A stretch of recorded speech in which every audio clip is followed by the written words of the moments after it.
Hello everyone, good morning good morning good morning. नमस्ते, कैसे हैं सभी लोग। आप सभी का स्वागत है इस सेशन के अंदर।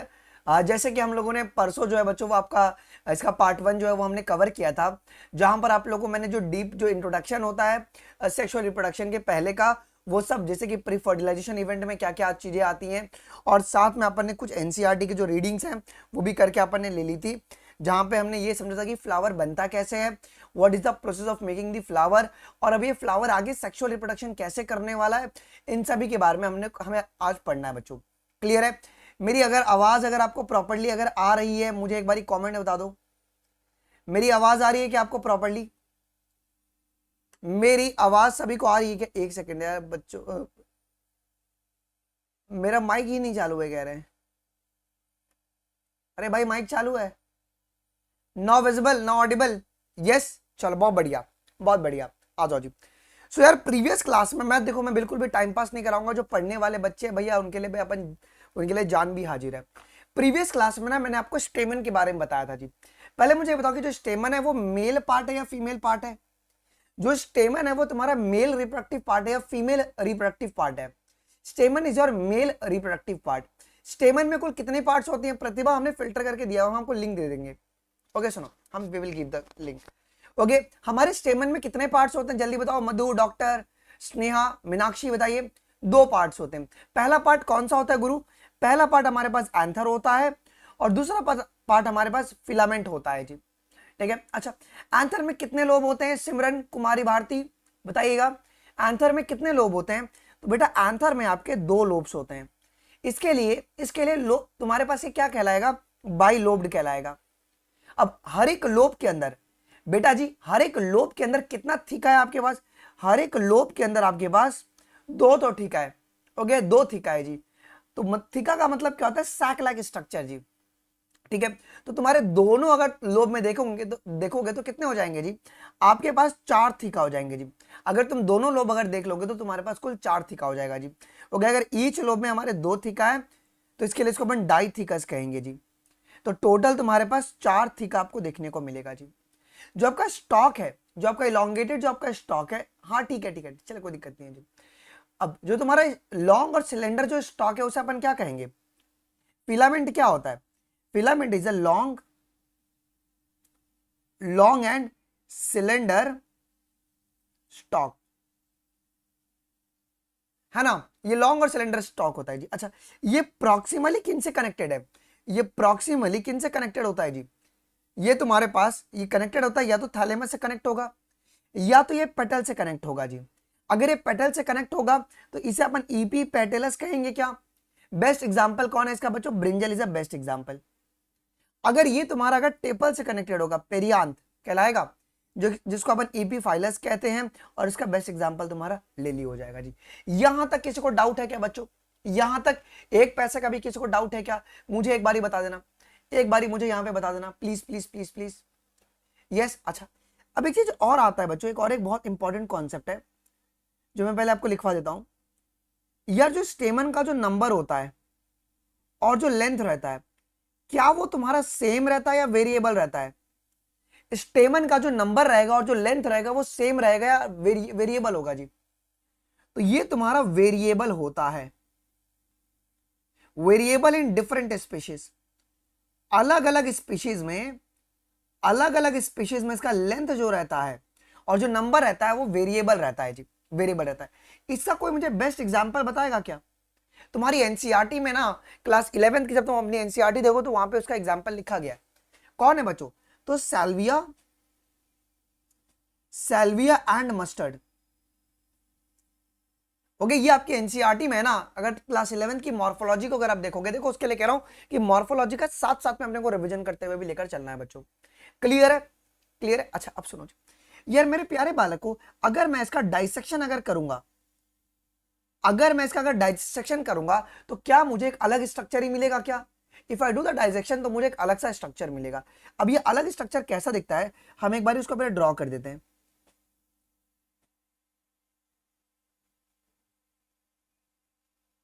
सभी लोग है ना मेरे साथ ही ड्रॉ कर लेना, सो दैट कि तुमको भी कंफ्यूजन बिल्कुल भी ना हो।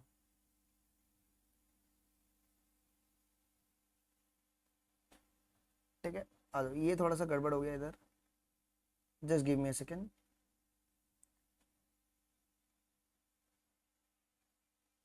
ठीक है, इस तरीके से हमारे पास स्ट्रक्चर देखने को मिल रहा है जी। ठीक है, अब ये बीच का मैंने खाली जगह क्यों छोड़ा हुआ है, ये जो खाली जगह ये क्यों छोड़ा हुआ है, क्योंकि भाई ये तुम्हारे पास है ना डिस्पैच, क्योंकि अगर हम लोग टीएस अगर लेते हैं बच्चों, अगर तुम देखोगे तो ये मेरा टीएस, अगर मैं टीएस अगर काट लूंगा, क्योंकि नॉर्मली मेरे पास इस तरीके से क्या देखने को मिलेगा, आंसर देखने को मिलेगा जी।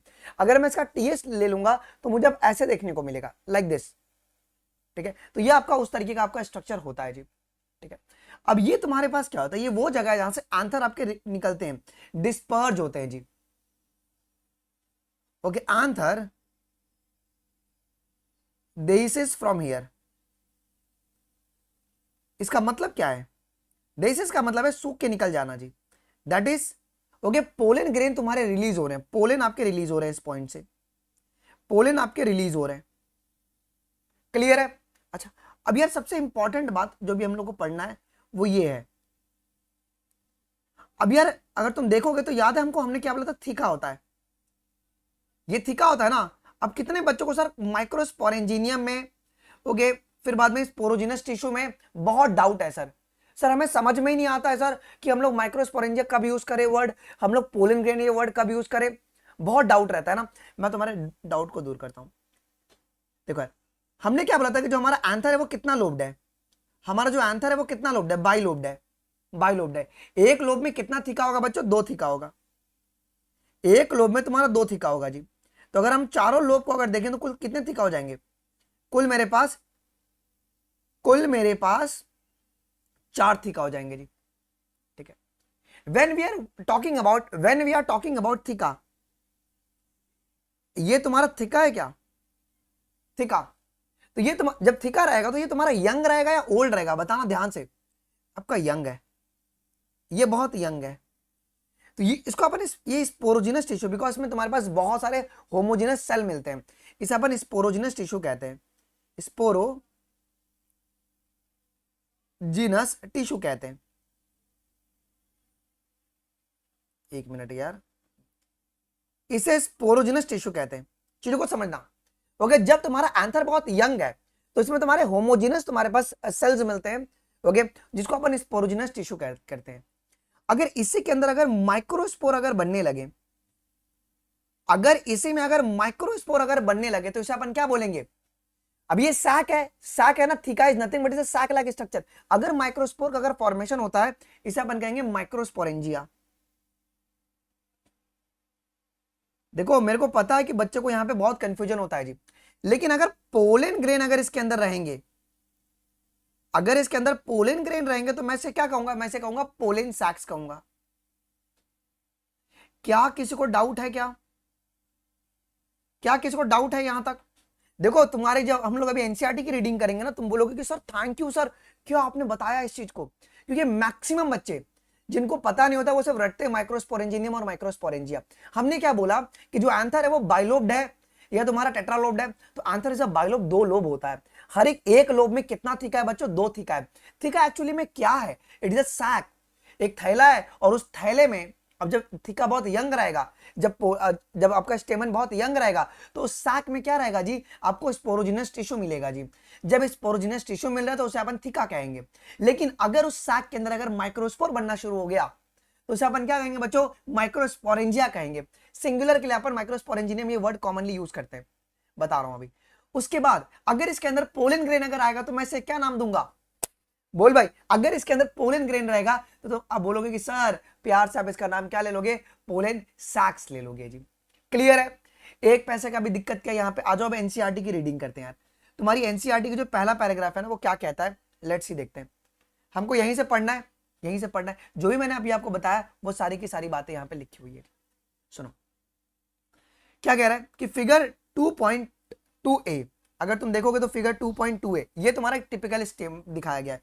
ये फिगर 2.2a ये तुम्हारा टिपिकल स्टेमन है क्या जी, ठीक है। अगर तुम देखोगे तो यहां पे आपका आंसर दिखाया गया है, रिवीजन कर लो मेरे साथ ही। आंसर क्या होता है, answer is a bilobed, bilobed मतलब कितना लोब होगा जी, दो लोब होगा आपके पास, ठीक है। अब हर एक आंसर में अगर तुम देखोगे तो मैं यहां पे ऐसे छोटा छोटा बना देता हूं, ये मेरे पास क्या है बच्चों, each lobe is having, each lobe is having कितना थीका, ओके 2 थीका, हर एक लोब में तुम्हारे 2 थीका मिलेंगे जी। मतलब क्या, ओके दोनों लोब को अगर मैं मिला दूंगा तो मेरे पास कुल 4 थीका हो गए। ठीक है, तो इस कंडीशन को मैं क्या कहूंगा मेरे प्यारे बालों को, डाइथीकस कहूंगा। डन है, done done done done done, यहां तक कोई दिक्कत, यहां तक कोई दिक्कत, चलो जी कोई दिक्कत नहीं है। अब ये तुम्हारे पास क्या जी, फिलामेंट और स्टॉक है क्या। अब ये तुम्हारा कैसे जुड़ेगा, ये तुम्हारा प्रॉक्सिमली जुड़ता है डिस्टली जुड़ता है बच्चों, ये तुम्हारा प्रॉक्सिमली जुड़ता है। और ये किन से जुड़ेगा नीचे, बोल भाई, ये तुम्हारे पास या तो थैलेमस से जुड़ेगा, या तो ये तुम्हारे पेटल से जुड़ेगा, या तो ये आपके पेरियान से जुड़ेगा, मतलब टेपल से जुड़ेगा। क्लियर है अच्छे से जी बच्चों। आइए, अब जो तुम्हारे पास जो स्टेमन का जो नंबर और लेंथ होता है वो सेम होता है क्या जी, इसका जो नंबर एंड लेंथ होता है is variable, is highly variable. ठीक है, एग्जाम्पल कौन हो जाएगा जी बच्चों, mustard and salvia, mustard and salvia, salvia. Clear है, तो अभी अपन ये वाला फर्स्ट डायग्राम देखें, फर्स्ट डायग्राम के बेसिस पे हमें क्या क्या पढ़ा है आइए देखते हैं जी। तो 2.2 ओ ने क्या बताया, ए ने क्या बताया कि 2 पार्ट होते हैं टिपिकल स्टेमन के। कितने पार्ट्स होते हैं बच्चों, ध्यान देना, एक टिपिकल स्टेमन के 2 पार्ट्स होते हैं, 2 पार्ट्स होते हैं। पहला जो पार्ट है वो है तुम्हारे पास लॉन्ग और सिलेंडर स्टॉक लाइक फिलामेंट। क्या, long cylinder stock like filament होते हैं जी। सिलेंडर का मतलब क्या होता है, सिलेंडर का मतलब होता है थिन। ओके, सिलेंडर का मतलब क्या होता है, मैं क्वेश्चन करवाऊंगा, रुक जाए भाई, इसके बाद क्वेश्चन कराऊंगा, पैराग्राफ खत्म हो जाए। ओके, तो मेरे टिपिकल स्टेमन में 2 पार्ट है, long cylinder, long cylinder like structure stock, जिसे अपन फिलामेंट कहते हैं। सिलेंडर का मतलब होता है तुम्हारे पास क्या, थिन होता है जी। आइए जी, और टर्मिनली जनरली क्या होता है, आपको एक बाई लोब स्ट्रक्चर देखने को मिलता है, ओके, जिसको अपन एंथर कहते हैं जी, एंथर कहते हैं। प्रॉक्सिमली ये तुम्हारा किन से जुड़ा हुआ है, नीचे, ये नीचे प्रॉक्सिमली, प्रॉक्सिमली का मतलब क्या होता है, टुवर्ड्स या अवे। देखो 2 वर्ड होता है, प्रॉक्सिमल का मतलब होता है टुवर्ड, टुवर्ड, और डिस्टल का मतलब होता है अवे, ओके अवे। ठीक है, तो ये तुम्हारे पास टुवर्ड रहेगा, डिस्टल का मतलब अवे हो गया, और प्रॉक्सिमली का मतलब होगा जी, ओके टुवर्ड डिस्टल अवे। हाँ चलो आइए जी, तो जो प्रॉक्सिमल एंड है जो तुम्हारे पास फिलामेंट का, वो किन से अटैच है, बड़े ध्यान से देखिएगा जी, it is attach to the thalamus, या तुम्हारे पास पेटल ऑफ द फ्लावर। देख रहे हो कितना एनसीईआरटी शाना है। अगर ये पेटल से अगर अटैच्ड रहेगा तो इस कंडीशन को मैं क्या बोलूंगा बच्चों, इसे मैं ईपी पेटलस कहूंगा, ईपी पेटलस कहूंगा जी। इसका बेस्ट एग्जांपल क्या होगा, बेस्ट एग्जांपल, इसका best example will be the brinjal. Okay brinjal होगा, okay brinjal will be the best example. ये तुम्हारी क्लास 11th की एनसीईआरटी में लिखा हुआ है जी। आइए जी, इसके बाद अब देखो, नंबर और जो लेंथ होता है स्टेमन का वो सेम होता है क्या जी, it is highly variable in the flower of the different species. लिख लो यहां पर भी, जो नंबर और लेंथ आपका स्टेमन का वो हाईली वेरिएबल है अलग अलग प्लांट की स्पीशीज में जी। एग्जाम्पल कौन होगा इसका, एग्जाम्पल कौन होगा जी, salvia and mustard, salvia and mustard. Clear है, चलो अब तुम्हारी एनसीईआरटी आगे क्या बोल रही है, if you were to collect a stamen each from the 10 flower each from the different species, और तुम उनको स्लाइड पर ना अरेंज कर दो, तुम क्या करो, अलग अलग प्लांट स्पीशीज का तुम ना स्टेमन कलेक्ट करो और उसको स्लाइड पे ना तुम अरेंज कर लो जी, you would be able to appreciate the large variation in the size seen in the nature. इसका कहने का मतलब ये है, अब देखो यहां से क्या तुम्हारा असर्शन रीजन बन सकता है क्या जी, वो ये दे देगा कि हमारा जो स्टेमन का जो लेंथ होता है और जो साइज होता है वो हाईली वेरिएबल होता है। रीजन में ये दे देगा, if we collect the different 10 species of the stamen और उसको जब स्लाइड पे रखेंगे तो हमको अलग अलग लेंथ वेरिएशन देखने को मिलेगा। ये बात होगी। इसके बाद careful observation, careful observation of each स्टेमन under a dissecting microscope and making a neat diagram would elucidate the range in the shape and attachment of anther in the different flower. अब देखो अटैचमेंट के बारे में यहां पे बोला गया है ना, अटैचमेंट के बारे में यहां पे बोला गया है जी। तो अगर हम देखेंगे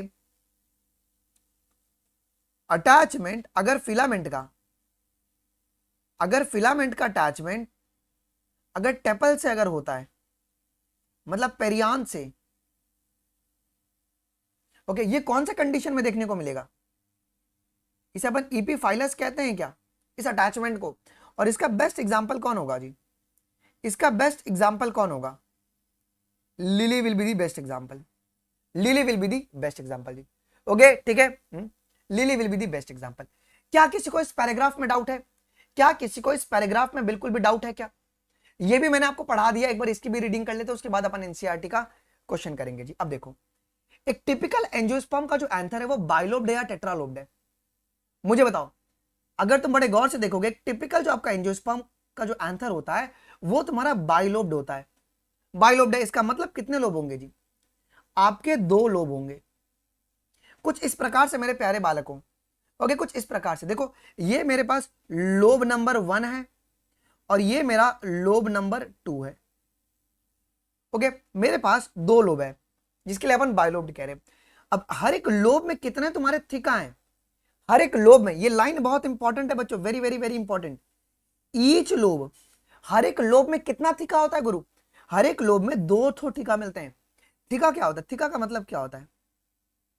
थिका का मतलब होता है सैक लाइक स्ट्रक्चर। थैले को अपन थिका कह सकते हैं जी। ओके, एक लोब में 2 थिका मिल रहा है, अगर 2 लोब होंगे तो कुल कितना थिका होगा? अगर एक लोब में 2 थिका मिल रहा है तो मेरे पास है 2 लोब, तो कुल थिका कितना होगा जी? 4 ठो होगा, टोटल 4 होगा जी। देखो, so hence they are called dithecous. तो डाइथिकस से जो वर्ड यूज किया गया है ना, वो किसके लिए यूज किया गया? For single lobe, for one lobe, for one lobe, एक लोब के लिए ये यूज किया गया डाइथिकस कंडीशन।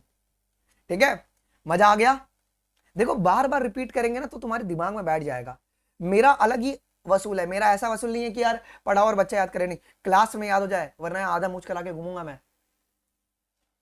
मेरा अलग है कि मेरे बच्चे को क्लास में याद हो जाए। ओके, मतलब एनसीईआरटी एकदम साथ में मेरे साथ ही याद करते हुए चलो, अल्टीमेट रखो उसको, और तुम फिजिक्स केमिस्ट्री पे ज्यादा फोकस रखो। चलो आ जाओ जी। ऑफन एक लॉन्जिट्यूडनल तुमको ग्रूव्स देखने को मिलता है। अगर तुम बड़े गौर से देखोगे तो यहां पर आपको कुछ लॉन्जिट्यूडनल ग्रूव्स देखने को मिल रहे हैं क्या? ओके, अगर तुम देखोगे तो हमने यहां पर भी डायग्राम बनाया हुआ है, ये ग्रूव्स बनाया है, ग्रूव्स। ये टीएस में आपको और विजिबल दिखता है जी। ये एक्चुअली में ग्रूव्स क्या करता है? ये ग्रूव्स आपका किस में हेल्प करेगा? ग्रूव्स देखो लिखा गया यहाँ पे। तो often longitudinal grooves run length wise, देखो लेंथ वाइज रन कर रहा है, सेपरेटिंग द थीका, और ये थीका को सेपरेट कर रहा है। अब यार बच्चे यहाँ पे ना कंफ्यूज हो जाने हैं, सर थीका को सेपरेट कर रहा है का मतलब क्या हो रहा है? देखो, अगर थीका अगर सेपरेट हो रहा है, क्या तुम्हारा लोब भी सेपरेट हो जाएगा? क्योंकि अगर हम लोग हमारी एनसीईआरटी के अगर हम आगे वाले का डायग्राम देखेंगे तो यहां पे अगर तुम देखोगे बड़े गौर से देखना जी बच्चों, ये तुम्हारे पास थीका, मैं कह सकता हूं क्या इसको? क्लियर है? थीका कह सकता हूं मैं इसको, अभी के लिए मैं इसको थीका कह सकता हूं क्या? मतलब इसके अंदर अगर पोलेन पोलेन ग्रेन अगर बना हुआ है, ये तुम्हारा पोलेन ग्रेन बना हुआ है, तो उस थीका का नाम क्या होगा जिसको अपन पोलेन सैक्स कहेंगे जी। तो लेंथ वाइज ये तुम्हारे पास थीका को सेपरेट करता है क्या? तो पेपर में ये सवाल आता है, पेपर में आपके ये सवाल आता है कि जो लॉन्जिट्यूडनली जब ग्रूव्स बनता है वो किसको सेपरेट कर रहा है? क्या वो तुम्हारे थीका को सेपरेट कर रहा है या नहीं कर रहा है? प्लीज बच्चों इसको हाईलाइट कर लो, इसको मार्क कर लो कि जब देही सेंस होगा तो तुम्हारे पास क्या होगा ना कि जो लोब्स होंगे ना, लोब यही फटेंगे और इसी के अंदर से क्या निकलेगा? लोब कह रहा मैं, जो थीका होगा, जो बैग होगा, यही तो फटेगा और ये फटने से तुम्हारे पोलन ग्रेन रिलीज होंगे जी। क्या मेरे प्यारे बालकों यहां तक क्लियर हो गया जी? मैं फिर से अच्छा, कितने लोगों को ये नहीं पता है कि सर स्पोरेंजिया क्या होता है और तुम्हारे स्पोर क्या होते हैं? देखो मैं तुमको बताता हूं इसके बारे में भी। Sporangia is nothing but is a sac like structure जहां पे स्पोर बन रहा है जी। ठीक है, तो माइक्रोस्पोरेंजिया तुम्हारे पास क्या है जी? वो सैक है जहां पे तुम्हारे माइक्रोस्पोर बन रहे हैं, है ना। और ये जो माइक्रोस्पोर है वो तुम्हारे पास एक्चुअली में जो आगे चल के पोलन में डेवलप होगा, जो कि तुम्हारा मेल गैमेटोफाइट है। ओके, ठीक है। ओके, सिंगल के लिए अपन वर्ड माइक्रोस्पोरेंजियम यूज कर रहे हैं बच्चों। ओके आइए, यहां तक बातें क्लियर है कि जब हम लोग लेंथवाइज अगर मूव करेंगे, कौन सेपरेट कर रहा है, थीका सेपरेट कर रहा है या लोब सेपरेट कर रहा है, तो आप क्या बोलोगे सर, हमारा थीका यहां पे सेपरेट करता है।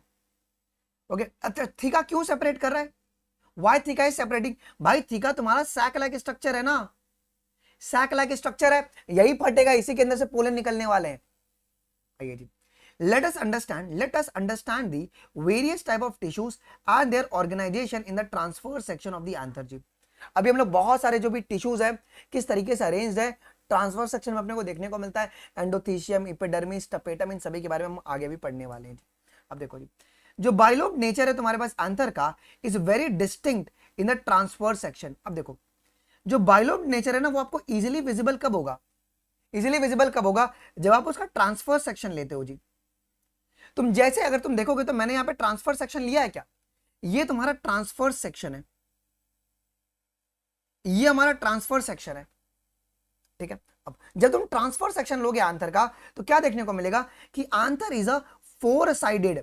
अब तुमको चार साइड देखने को मिल रहा है यहां पे, एक ये साइड हो गया, एक ये साइड हो गया, एक ये साइड और एक ये साइड। तो ये कौन सा गोनल होगा, तो ये तुम्हारे पास टेट्रागोनल होगा, ये तुम्हारे पास टेट्रागोनल होगा जी, ठीक है। तो answer is a four sided tetragonal structure. अब कितने माइक्रोस्पोरेंजिया है, चार माइक्रोस्पोरेंजिया। तो स्पोरेंजिया का मतलब क्या होता है मुन्ना, ओके स्पोरेंजिया का मतलब मैंने क्या बताया, पहले अपन वर्ड थीका यूज कर रहे थे, थीका कब यूज करेंगे, जब इसके अंदर बहुत सारे तुम्हारे स्पोरोजिनस टिश्यू मिल रहे हैं। अब माइक्रोस्पोरेंजिया वर्ड इसके लिए यूज कर रहे हैं बिकॉज अब इसके अंदर माइक्रोस्पोर बनेंगे। ओके तो इन चारों को क्या बोल दिया गया अभी, इन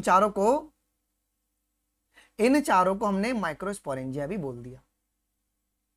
माइक्रोस्पोरेंजिया, क्या चीजों को तुम कनेक्ट कर पा रहे हो, देखो रटो मत, मुझे पता है कि बच्चों को समझ में नहीं आता इस पॉइंट को, ठीक है। हमारे चार माइक्रोस्पोरेंजिया हो गए जो कि कहां पे लोकेटेड है, ये तुम्हारे कॉर्नर पे लोकेटेड है। Okay two in each lobe, because एक लोब में तुम्हारे दो थीका है, अब ये थीका आगे चल के तुम्हारे माइक्रोस्पोर इसके अंदर बनने वाले हैं, तो ये माइक्रोस्पोरेंजिया कहलाएगा। तो हर एक लोब में तुम्हारे दो माइक्रोस्पोरेंजिया मिलेंगे, तो तुम्हारे पास दो लोब है तो कुल कितने माइक्रोस्पोरेंजिया हो गए, चार माइक्रोस्पोरेंजिया हो गए। थीका ही तुम्हारा आगे चल के माइक्रोस्पोरेंजिया बन रहा है। थीका वर्ड अपन कब यूज करेंगे, जब तुम्हारे पास यंग रहेगा, जब स्पोरोजिनस टिश्यू मिलता है, ठीक है। आ जाओ जी, अब सुनो जी, अब ये आगे माइक्रोस्पोरेंजिया किसमें डेवलप करेगा, ये वो सैक है, उसके अंदर क्या डेवलप करने वाला है, देखो लिखा गया the microsporangia develops further and become the pollen sacs. क्या मेरे प्यारे बालकों मैंने यही बात यहां पे लिखा है क्या, मैंने यही बात लिखा है क्या कि जो माइक्रोस्पोरेंजिया है वो आगे चल के तुम्हारा पोलन सैक्स बनाएगा। तो जब मैं वर्ड माइक्रोस्पोरेंजिया यूज करूंगा तो इसका मतलब क्या है कि अंदर माइक्रोस्पोर प्रेजेंट है। जब माइक्रोस्पोरेंजिया जब आगे चल के फर्दर पोलन सैक में अगर डेवलप हो गया तो अब इसके अंदर क्या रहेगा, अब इसके अंदर रहेंगे पोलन ग्रेन्स। ओके मैं जब वर्ड थीका यूज करूंगा इसका मतलब क्या है, जब तुम्हारा आंसर बहुत यंग है, ओके स्पोरोजिनस टिश्यूज देखने को मिलते हैं यहां पे, ठीक है। फिर क्या होगा जी, स्पोरोजिनस टिश्यू में से एक तुम्हारे पास क्या होगा जी, पोलन मदर सेल की तरह काम करेगा और उसके बाद माइक्रोस्पोर बनाएगा। तो अब वो क्या कहलाएगा, माइक्रोस्पोरेंजिया कहलाएगा वो स्ट्रक्चर। जब माइक्रोस्पोरेंजिया वर्ड यूज हो रहा है इसका मतलब उसके अंदर क्या है, उस सैक में माइक्रोस्पोर है। अब ये माइक्रोस्पोरेंजिया आगे चल के किसमें ट्रांसफॉर्म हो रहा है, ये पोलन सैक में ट्रांसफॉर्म हो रहा है। पोलन सैक में अगर ट्रांसफॉर्म हो गया तो उसके अंदर क्या भी अवेलेबल है, पोलन ग्रेन्स अभी अवेलेबल है। दिल पर हाथ रख के बोलो सर याद हो गया, सर मां कसम याद हो गया, समझ में आ गया। क्योंकि डिफरेंस क्लियर होना बहुत जरूरी है कि सर माइक्रोस्पोरेंजिया और पोलन सैक में क्या डिफरेंस है। तो ये तुम्हारा कोर्स ऑफ टाइम है, जब आंसर बहुत यंग रहेगा, ओके तो स्पोरोजिनस टिश्यूज रहते हैं हमारे पास, ओके होमोजिनस एकदम कॉम्पैक्टली अरेंज टिश्यू रहते हैं, तो अपन वर्ड थीका यूज किए जी। फिर धीरे धीरे क्या हुआ जी, तुम्हारे पास अंदर माइक्रोस्पोर बनना शुरू हो गया। जब माइक्रोस्पोर अगर बनेगा तो मैं क्या बोलूंगा उस स्ट्रक्चर को, जिस स्ट्रक्चर में माइक्रोस्पोर बन रहा है उस स्ट्रक्चर को मैं बोलूंगा सर माइक्रोस्पोरेंजिया बोलूंगा। ओके कितने माइक्रोस्पोरेंजिया होंगे काजल, नीलम, कितने होंगे बताओ बताओ बताओ, कितने माइक्रोस्पोरेंजिया, चार ठो माइक्रोस्पोरेंजिया होंगे। हर एक लोब में कितने माइक्रोस्पोरेंजिया, दो ठो माइक्रोस्पोरेंजिया, है ना, यस हाँ उसको माइक्रोस्पोर मदर सेल भी कहते हैं, यस। अब सुनो जी, फिर माइक्रोस्पोरेंजिया आगे चल के किसमें ट्रांसफॉर्म करेगा, लीजा, अंकित, जानवी, आगे चल के जो माइक्रोस्पोरेंजिया किसमें ट्रांसफॉर्म करेगा, ये ट्रांसफॉर्म करेगा पोलन सैक्स में। जब पोलन सैक्स बन गया इसका मतलब उसके अंदर क्या रहेगा, अब उसके अंदर क्या रहेगा, पोलन ग्रेन रहेगा। समझ में आया, क्या समझ में आया ये बात? तो यही बात तुम्हारी एनसीईआरटी कह रही है, क्या बोल रही है कि जो मेरा माइक्रोस्पोरेंजिया है वो डेवलप करेगा further to become the pollen sacs. ठीक है, अब सुनो, जब पोलन सैक बन गया तो पोलन सैक बन गया, इसका मतलब उसके अंदर अब क्या है गगनदीप? जिया। ओके बताओ इसके अंदर अब क्या है? उसके अंदर है पोलन ग्रेन्स। अब तो पोलन ग्रेन्स को अगर बाहर निकलना है तो पोलन सैक को फटना पड़ेगा या नहीं फटना पड़ेगा? बताओ दिवेश।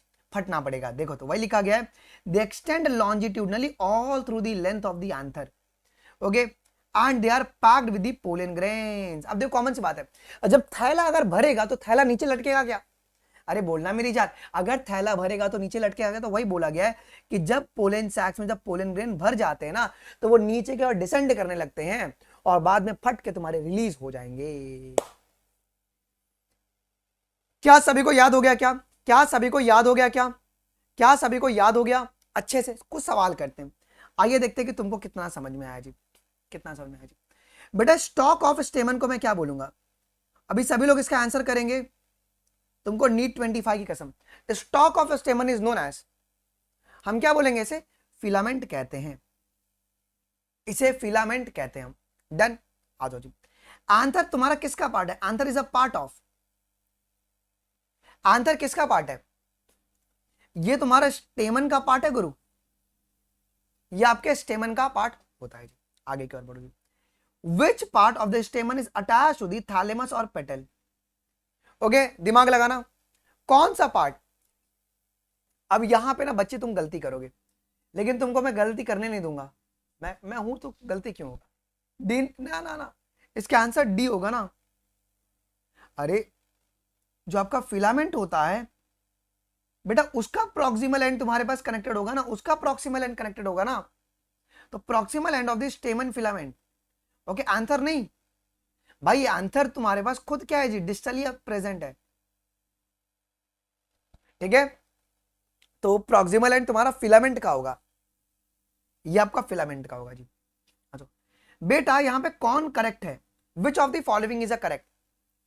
अब अपना 2 MB का दिमाग लगाओ। Number of stamen is variable in the flower of the different species. जो नंबर है वो तुम्हारा हाईली वेरिएबल है क्या? अच्छा लेंथ तुम्हारा कांस्टेंट होता है क्या? बिल्कुल भी नहीं। The distal end of the filament, ना ना ना, proximal end. Anther and funicles are the two part of, नहीं आंथर एंड तुम्हारा फिलामेंट, फ्यूनिकल नहीं, फ्यूनिकल तुम्हारा फीमेल का पार्ट हो जाएगा। माइक्रोस्पोरेंजिया कहां पे लोकेटेड होंगे बताना? जो माइक्रोस्पोरेंजिया है ये भाई एंथर का ही पार्ट होगा ना, तो ये तुम्हारा एंथर में ही लोकेटेड होगा, ये आपका एंथर में ही लोकेटेड होगा। आगे सुनो जी। अब bilobed anther contains how many microsporangia? अगर बाइलोब्ड अगर एंथर है, 2 लोब है तो एक लोब में 2 माइक्रोस्पोरेंजिया, तो चारों लोब में कितना होगा? 4 माइक्रोस्पोरेंजिया। क्लियर है? क्या ये बात है क्लियर है सभी को अच्छे से? अच्छे से आगे सुनो। माइक्रोस्पोरेंजिया आगे चल के किसमें डेवलप करेगा? ये भी तो एक सैक लाइक स्ट्रक्चर है जहां पे माइक्रोस्पोर बने हुए, आगे चल के किसमें डेवलप करेगा बताइए अंकिता? ये आगे चल के तुम्हारा पोलन सैक में डेवलप करेगा, और उस पोलन सैक में क्या होगा बताओ? इस पोलन सैक में आपके पास पोलन ग्रेन होंगे। डन है? आ जाओ जी। अब डाइथिकस का मतलब क्या होता है? डाइथिकस का मतलब क्या होता है? दिमाग लगाओ, मस्त क्वेश्चन है जी। हर एक लोब में देखो क्या बोला गया है, तो 2 theca, okay 1 in each anther lobe. कहने का मतलब क्या है कि ईच लोब ऑफ एंथर, हर एक लोब में तुम्हारे कितना होंगे जी? 2 थीका होंगे। तो अंग्रेजी इस तरीके से ना आपको घुमा के दिया जा सकता है, इस तरीके से आपको अंग्रेजी घुमा के दिया जा सकता है जी। ठीक है, कि हर एक लोब में तुमको 2 थीका देखने को मिलेगा जी। आइए जी। यार पोलन सैक्स कहां पे प्रेजेंट होते हैं? हमने बताया था अभी, जब पोलन सैक्स का मतलब अब इसके अंदर कौन भर गया है? पोलन ग्रेन भर गए हैं। अगर पोलन ग्रेन भर जाएंगे तो वो लटक जाएंगे क्या नीचे की ओर? वो नीचे की ओर लटक जाएंगे जी। It will extend longitudinally in the whole length of the anther, है कि नहीं? अब वो नीचे की ओर स्लाइड डाउन आपके कर जाएंगे। चलो आ जाओ जी। अभी हम लोग शुरू करें बच्चों स्ट्रक्चर ऑफ माइक्रोस्पोरेंजिनियम। ओके आइए हम लोग अभी स्ट्रक्चर ऑफ माइक्रोस्पोरेंजिनियम जो है वो शुरू करते हैं बच्चों। लेट्स स्टार्ट, शुरू किया जाए। कोई दिक्कत है किसी को यहां तक किसी प्रकार का किसी को डाउट है? एक पैसे का भी, एक पैसे का भी किसी को डाउट अगर है? नहीं ना? चलो आ जाओ। पहले अपन देसी भाषा में चीजों को समझते हैं। Structure of microsporangium. अभी अपन एक स्पोरेंजिया के बारे में स्टडी कर रहे हैं। ओके, अभी अपन एक के बारे में स्टडी कर रहे हैं जी। ठीक है, चलो आ जाओ। सबसे पहले मैं ना डायग्राम बना देता हूं यार, बिना डायग्राम के ना जमेगा नहीं।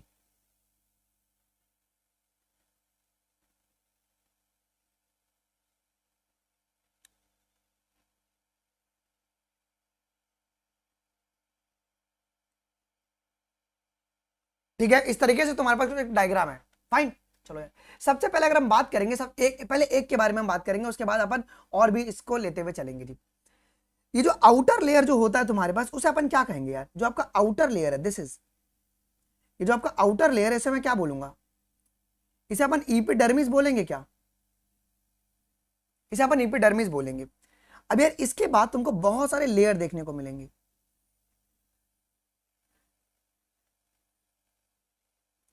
मैं आपको एक के बारे में बताऊंगा जिससे कि आपका सबका, अरे भाई एनआईओएस जो है वो इसी में कवर कराऊंगा। इसमें अगर एक्स्ट्रा टॉपिक अगर रहेगा ना तो मैं इसी में कवर करा लूंगा यार। ठीक है, अब देखो जी, अब जो एक तुम्हारा जो माइक्रोस्पोरेंजियम है, ये सर्कुलर होता है या तुम्हारे पास कैसा है? अब बड़े गौर से देखना, अगर नॉर्मली अगर हम बात करेंगे, अगर ओवरऑल अगर हम एंथर के बारे में अगर हम बात करेंगे, ओवरऑल अगर हम एंथर के बारे में बात करेंगे, तो ये तुम्हारे पास कैसा होगा जी? टेट्रागोनल होगा। अगर तुम देखोगे तो ओवरऑल अगर तुम देखोगे तो मैं यहां पे अगर ऐसा डायग्राम बना दूं,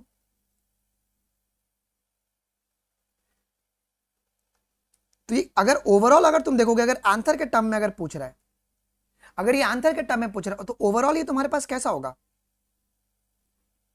ये टेट्रागोनल है? टेट्रागोनल है क्या? आपके चार तो माइक्रोस्पोरेंजिया है जो कि अलग अलग लोब में प्रेजेंट है जी। लेकिन अगर आप एक सिंगल को देखोगे, अगर आप एक सिंगल को देखोगे, तो सिंगल तुम्हारे पास कैसा दिख रहा है? ये हाउ इज दिस लुकिंग? ये तुम्हारा सर्क्यूलर इन आउटलाइन दिख रहा है, सर्क्यूलर इन आउटलाइन दिख रहा है। सिंगल को अगर तुम देखोगे तो तुम्हारा सर्कुलर दिख रहा है क्या? वो सिंगल तुम्हारा सर्कुलर दिख रहा है? यस, आपका सर्कुलर दिख रहा है जी। कोई दिक्कत? आइए जी, चलो जी। अब इपिडर्मिस के बाद ये जो लेयर होगा अंदर वाला, इस लेयर को मैं क्या नाम दूंगा? इपिडर्मिस के बाद वाला जो लेयर होगा उसका मैं नाम क्या दूंगा जी? एंडोथीशियम। मैं काम करता हूं, मैं एक फ्रेश पे ना मैं एक अलग से डायग्राम ही बनाता हूं जिससे कि तुम्हारे पास कंफ्यूजन बिल्कुल भी क्रिएट ना हो जी। ये तुम्हारा आंथर ही है, ये आंथर का तुम्हारा एक ये वाला पीस है, ब्लू वाला। ठीक है, और ये तुम्हारा एक माइक्रोस्पोरेंजिया। अच्छा, तो ये बाहर वाला लेयर कौन सा था? दिस वॉज इपिडर्मिस, बाहर का। और ये अंदर वाला लेयर कौन सा? एंडोथीशियम। ओके, अंदर वाला लेयर आपके पास कौन सा बच्चों? एंडोथीशियम है क्या जी? आइए, अब बीच वाला जो लेयर है, जो आपका बीच वाला लेयर है, मैं उसके लिए कोई अलग कलर ले लेता हूं और थोड़ा सा मोटा। एक सेकंड, इसका अगर मैं साइज, चलो ठीक है।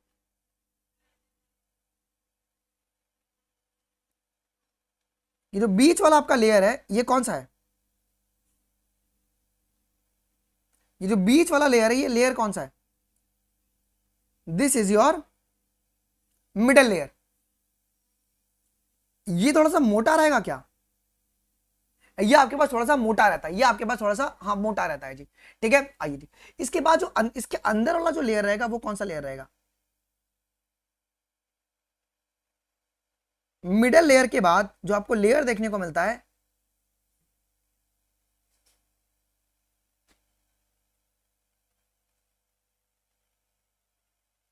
इस लेयर का नाम क्या होगा? रुक जाओ, पहले डायग्राम बना देता हूं।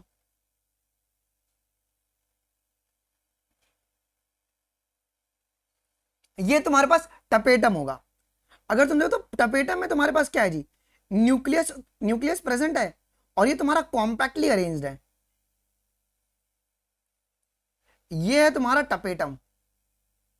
ओके, टपेटम है जी, क्लियर है। अब देखो, अगर तुम देखोगे तो यहां पे डेंस प्रोटोप्लाज्म दिख रहा है जी, आपको डेंस प्रोटोप्लाज्म देखने को मिल रहा है जी। डेंस प्रोटो और साथ में मोर देन वन न्यूक्लियस भी मिलता है क्या जी? मोर देन वन न्यूक्लियस भी देखने को मिलता है। क्लियर है? इसके बाद टपेटम का मेन काम क्या है? टपेटम का मेन फंक्शन क्या होता है? इसका काम होता है नरिशमेंट देना। किसको? डेवलपिंग माइक्रोस्पोर को। पोलन ग्रेन मत बोला करो, ये डेवलपिंग माइक्रोस्पोर को क्या करता है बच्चों? नरिशमेंट देता है जी। ये नरिशमेंट दे रहा है, nourishment to developing microspore. Clear है ये बात है? क्या ये बात है क्लियर है? अब देखो इसके अंदर तुम्हारे पास एक कॉम्पैक्टली पैक्ड, एक होमोजेनस तुमको एक लेयर देखने को मिलता है जी। उसे अपन क्या कहेंगे? मैं इसको ब्लैक में बना देता हूं।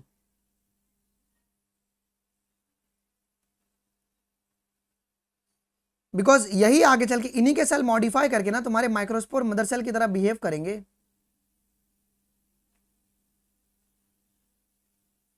ये कॉम्पैक्टली अरेंज है, कॉम्पैक्टली पैक्ड है।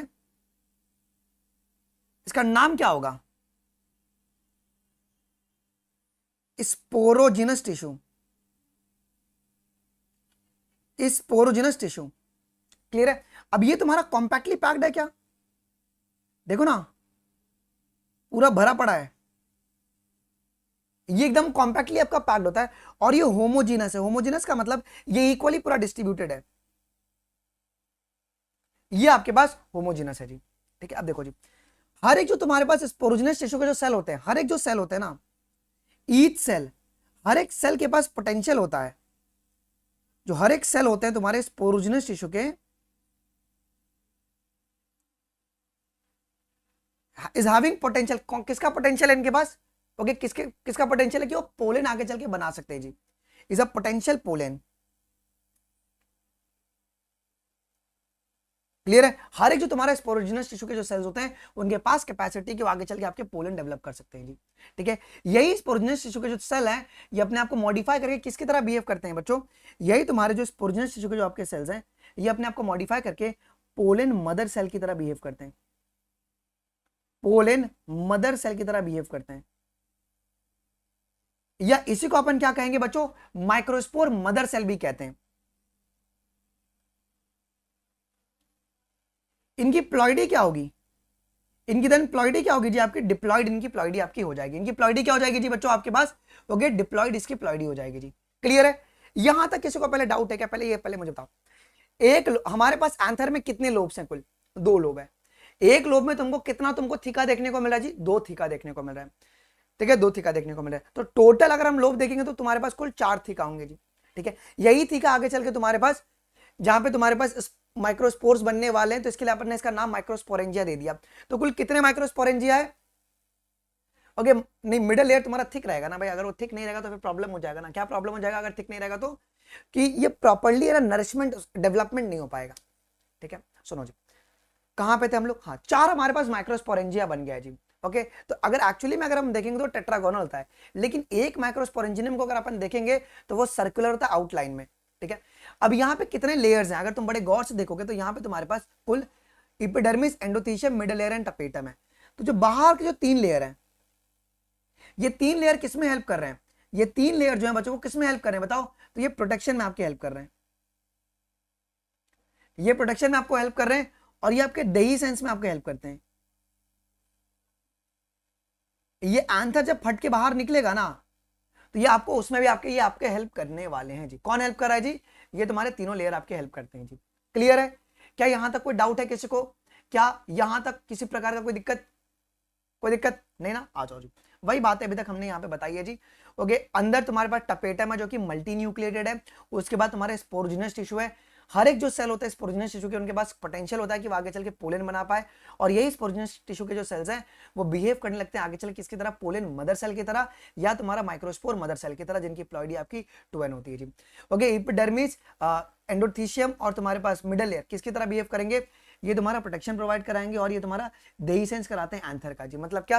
ओके, पोलन सेक्स फटेगा, पोलन ग्रेन निकलने वाला है, ये सब काम यही लोग करवाते हैं आपके। क्लियर है? चलो, तुम्हारी एनसीईआरटी पढ़ लें क्या? तुम्हारी एनसीईआरटी में क्या क्या बातें बोली गई हैं वो एक बार देख लेते हैं जी। सुनो जी, स्ट्रक्चर ऑफ माइक्रोस्पोरेंजिया में सिंगल, अभी माइक्रोस्पोरेंजिया की बात हो रही है, सिंगल को अपन स्टडी कर रहे हैं।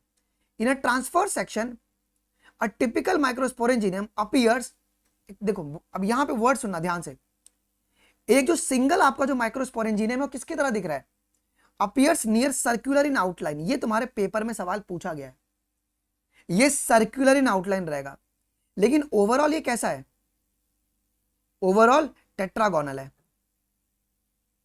अगर एंथर के टर्म में अगर हम बात करेंगे तो, लेकिन एक सिंगल माइक्रोस्पोरेंजियम तुम्हारे पास सर्कुलर इन आउटलाइन आपका होता है जी। ठीक है, इसके बाद अब ये जनरली कितने किन से सराउंडेड है यार, आगे आगे, it is generally surrounded by the 4 wall layers, कितने वॉल लेयर्स हैं बच्चों, आपके कुल 4 वॉल लेयर्स हैं। अब वो कौन कौन से हैं, पहला आपके पास इपिडर्मिस, ये आपका आउटर मोस्ट है क्या, ये आपका आउटर मोस्ट वॉल लेयर है, उसके बाद आपका एंडोथीशियम होगा, फिर मिडल लेयर होगा, और उसके बाद टपेटम आएगा। अब ये तुम्हारा इनर मोस्ट होता है क्या, ये तुम्हारा इनर मोस्ट होता है, क्लियर है, ये तुम्हारा इनर मोस्ट है। आगे सुनो, अब जो आपके पास बाहर जो 3 वॉल लेयर्स हैं, 3 कौन कौन से बच्चों, 3 तुम्हारे पास मैं अब लिखवा दे रहा हूं यहां पे, जबकि आउटर जो 3 के बारे में जो बात करी वो बात करी आपके इपिडर्मिस,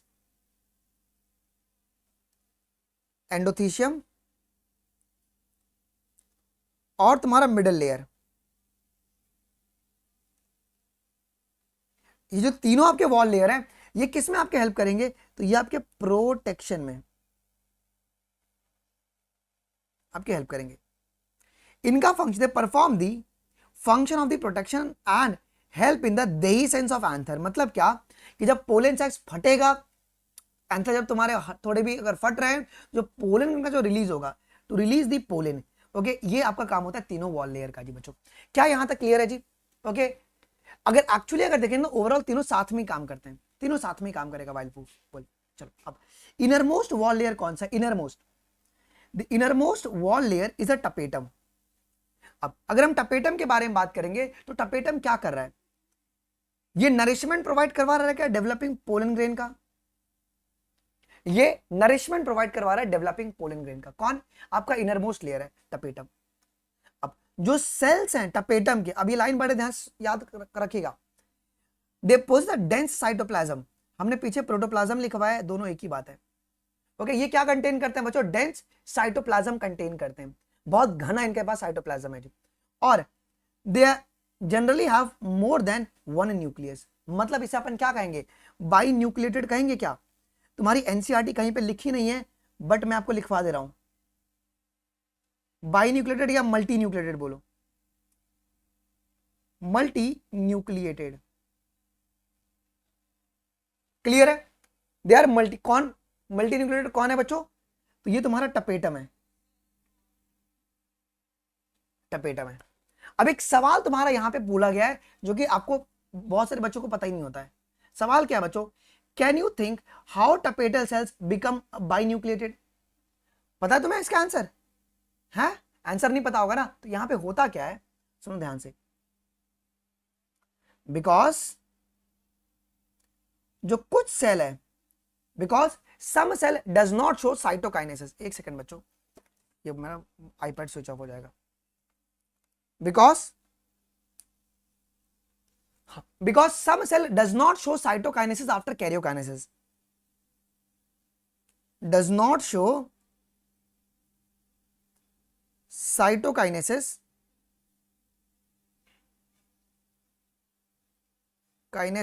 after karyokinesis। यही वो रीजन है जिसकी वजह से तुम्हारे पास बाई न्यूक्लिएट कंडीशन देखने को मिलता है। मतलब क्या कि सर कैरियोकाइनेसिस हो गया, अगर कैरियोकाइनेसिस हो जाएगा तो तुम्हारे पास न्यूक्लियस बन जाएगा, लेकिन सर साइटोकाइनेसिस नहीं होता है, ओके, साइटोप्लाज्म डिवाइड नहीं करेगा, जिसकी वजह से एक ही सेल में बहुत सारे न्यूक्लियस वाले कंडीशन आ जाते हैं, ठीक है। तो ये आपको याद रखना है बच्चों, ये तुम्हारी एनसीईआरटी में लिखा हुआ है।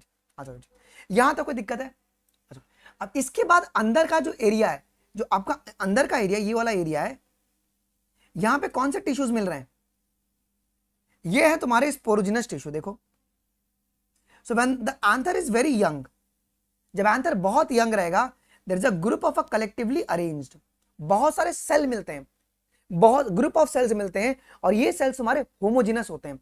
होमोजेनस का मतलब एक तरह दिखने वाले, एक की तरह दिखने वाले, exactly same. Homogeneous cells which is called the micro, which is called sporogenous tissue. अब यार टिश्यू का मतलब क्या होता है? Group of sales. टिश्यू का मतलब क्या होता है? Group of cell. और स्पोरोजेनस क्यों बोला गया है? बिकॉज ये तुम्हारा स्पोर प्रोड्यूस करने वाला है। कौन सा स्पोर? माइक्रोस्पोर प्रोड्यूस कर रहा है जी। ओके, हाँ वहां पे अपन वर्ड यूज कर सकते हैं। क्लियर है बातें? ओके, तो आंसर जब यंग स्टेज में रहता है तो तुमको एक होमोजेनस क्या देखने को मिलता है बच्चों? टिश्यू देखने को मिलता है, होमोजेनस सेल्स देखने को मिलते हैं, उसको अपन स्पोरोजेनस टिश्यू कहते हैं जी। मतलब क्या? वो सेल्स जो कि तुम्हारे पास क्या होते हैं? आपके स्पोर प्रोड्यूस करेंगे आगे चल के जी। आगे चलो सुनो जी।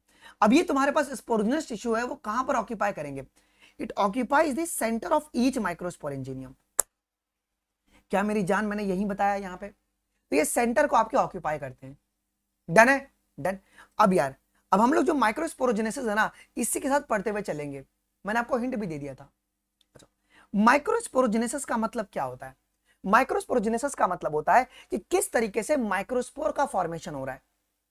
ओके, पोलन मदर सेल से माइक्रोस्पोर कैसे बन रहा है, इस प्रोसेस को अपन कहते हैं माइक्रोस्पोरोजेनेसिस। तो मैं इसका डेफिनेशन यहां पे लिखवा दूं क्या? Okay, process of formation of microspore from microspore mother cell. Clear है? माइक्रोस्पोर मदर सेल की प्लॉइडी क्या होती है? इसकी प्लॉइडी क्या होती है गुरु? इसकी प्लॉइडी होती है 2n। इसकी प्लॉइडी क्या होती है बच्चों? इसकी प्लॉइडी आपकी 2n आपकी होती है जी। डन है? अच्छा, वही बोला गया जी।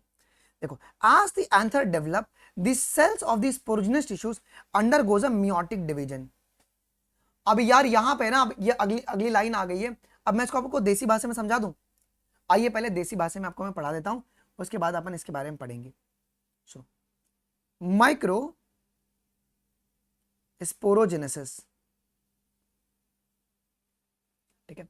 हम लोग यहां पे क्या बोलेंगे कि जो मेरे पोलन आपके माइक्रोस्पोर मदर सेल है, ये बने कैसे हैं जी? जो आपके स्पोरोजिनस टिश्यूज के जो सेल्स होते हैं, इसके जो सेल्स होते हैं वो किसकी तरह बिहेव करेंगे? ये बिहेव करेंगे आपके किसकी तरह बच्चों? माइक्रोस्पोर मदर सेल की तरह। मदर सेल या तो पोलन मदर सेल। इसकी प्लॉइडी क्या होगी बच्चों?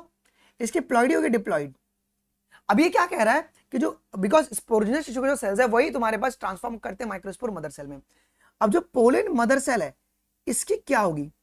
ये इसका कौन सा डिवीजन होगा जी? इसका कौन सा डिवीजन होगा बच्चों? इसका होगा मियोसिस। और मियोसिस का मतलब होता है reductional division. Reductional division, clear है? Okay, reductional division. अब जैसे रिडक्शनल डिवीजन होगा तुम्हारे पास, अब क्या बनेगा? इसके बाद तुम्हारे पास बनता है माइक्रोस्पोर टेट्राड।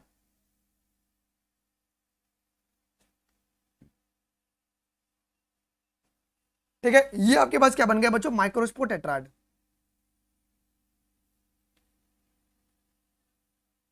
अब जो माइक्रोस्पोर टेट्राड है, इसकी प्लॉइडी क्या होगी? इसकी प्लॉइडी हो गई n, क्योंकि ऊपर मियोसिस से बना हुआ है ना। अब यार एक गहन चिंतन की बात ये है ना कि जितने भी तुम्हारे पास बने ना, ये आपस में अटैच्ड होते हैं, ये चिपके हुए हैं। कोई मुझे बताएगा ये किसके वजह से चिपके हुए हैं? जो आपके माइक्रोस्पोर बने, जो टेट्राड है, ये चिपके हुए बिकॉज ऑफ कैलोज।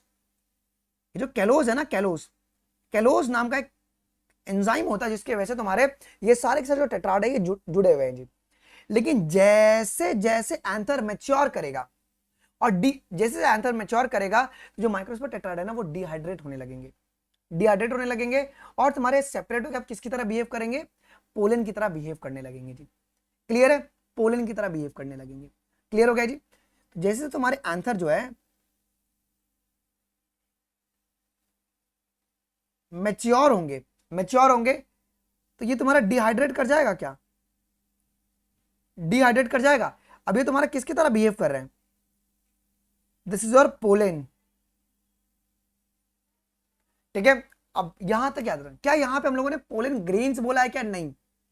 अभी जो पोलन है ना, ये पोलन एक्चुअली में कुछ अलग नहीं है, आपका मेल गैमेटोफाइट है, ये वो पोलन नहीं है, अभी तक गैमेट नहीं बना है, अभी इसके अंदर तुम्हारे पास ओके मेल गैमेट बनता है।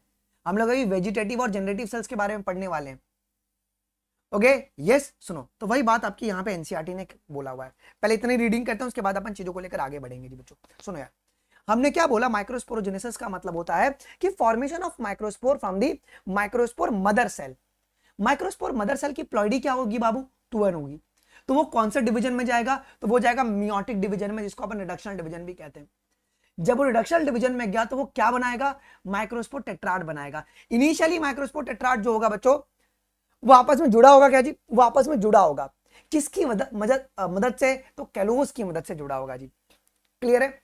अब जैसे एंथर मैच्योर और डिहाइड्रेट करेगा तो ये तुम्हारे पास कैलोस हट जाएंगे और सारे जो माइक्रोस्पोर टेट्राड है ना वो अलग होकर अभी पोलन बन जाएंगे जी। लेकिन ये मेल गैमेटोफाइट है, मेल गैमेट नहीं है, ये मेल गैमेट अभी भी नहीं है।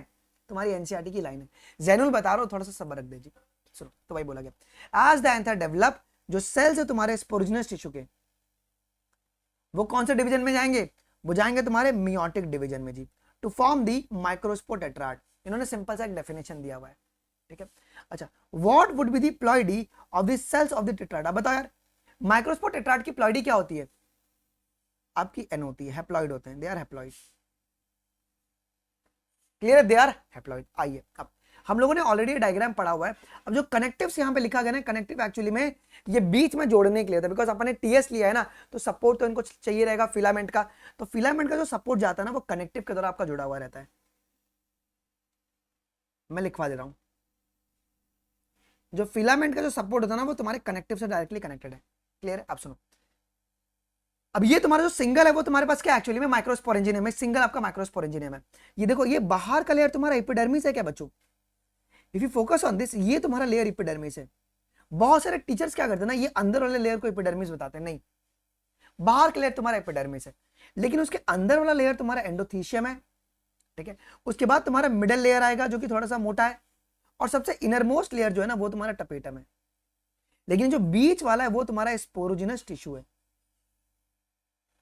क्लियर है? डन डन डन, इतनी बातें क्लियर हो गई। आ जाओ, सुनो, अब यहां इस डायग्राम को देखना, ये तुम्हारा एपिडर्मिस बाहर का, एंडोथीशियम और मिडल लेयर, ये तीनों तुम्हारा किसकी तरह बिहेव कर रहे हैं? ये तुम्हारे तीनों किस में हेल्प करते हैं बताओ? ये तुम्हारे तीनों जो है बच्चों आपके प्रोटेक्शन में हेल्प करते हैं एंड देही सेंस ऑफ एंथर करवाते हैं। क्लियर है? अब सुनो, यहां पर माइक्रोस्पोर मदर सेल कब क्यों बोल दिया गया है? अब ये बना कैसे? ये कहां से बना? तो तुम्हारे स्पोरोजिनस जो टिश्यूज होते हैं, स्पोरोजिनस जो टिश्यू होते हैं, उसके सेल्स ने मॉडिफाई करके माइक्रोस्पोर मदर सेल बनाया। इसकी प्लॉइडी क्या होगी जी? इसकी प्लॉइडी क्या होगी गुरु? इसकी प्लॉइडी होगी डिप्लॉइड, ठीक है। इसकी प्लॉइडी डिप्लॉइड होगी, इतना बात ध्यान रखना जी। अब जो टपेटम है, ये तुम्हारा इनरमोस्ट लेयर है क्या?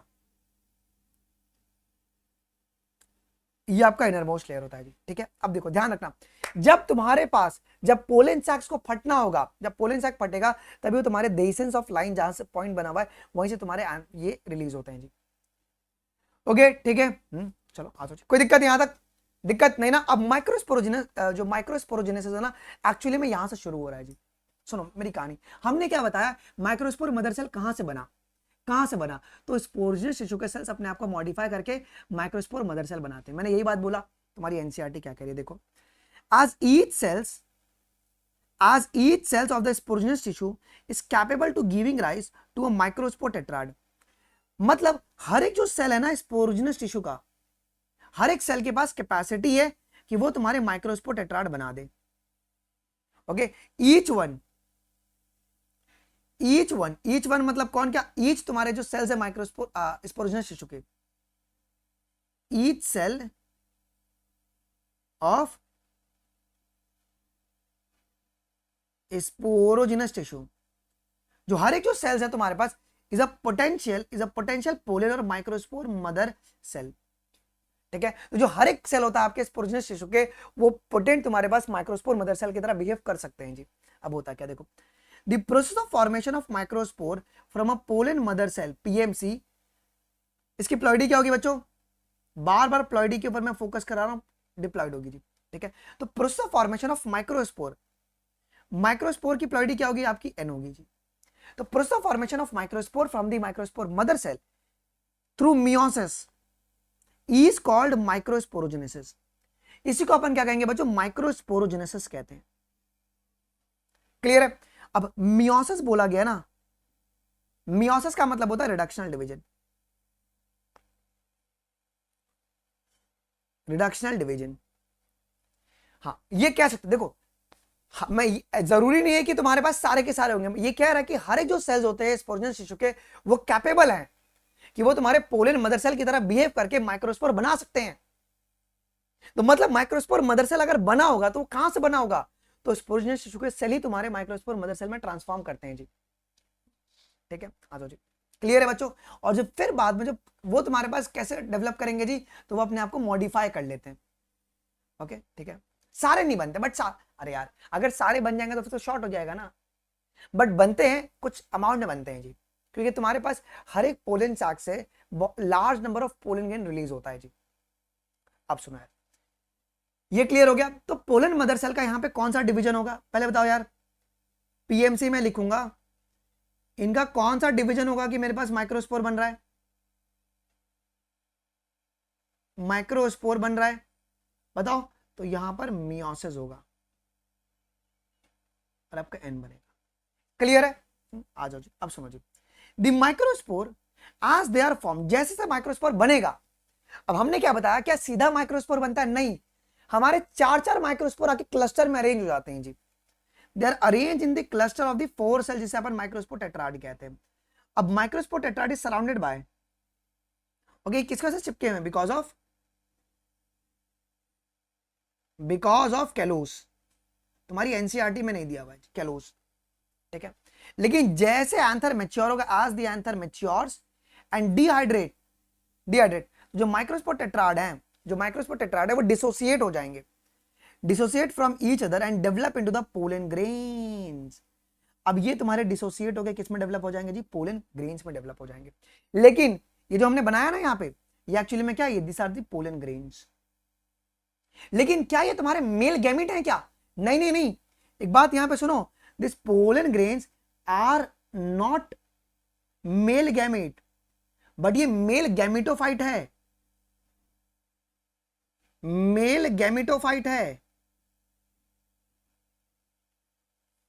ये तुम्हारा मैं कह रहा हूं 101% अगर स्टेटमेंट में क्वेश्चन देना होगा ना, आपको एनटीए जरूर से अगले साल ये क्वेश्चन दे सकता है और तुमको घुमा देगा, बोल देगा कि pollen grain is a male gamete, because हमारे माइंड में ना टीचर्स ने परसेप्शन ये बनाया है कि पोलन ग्रेन का मतलब मेल गैमेट, ना ना ना, हम लोग अभी आगे एक लाइन पढ़ने वाले हैं, यहाँ पे तुम देख रहे हो क्या, कि the pollen grains represent the male gametophyte.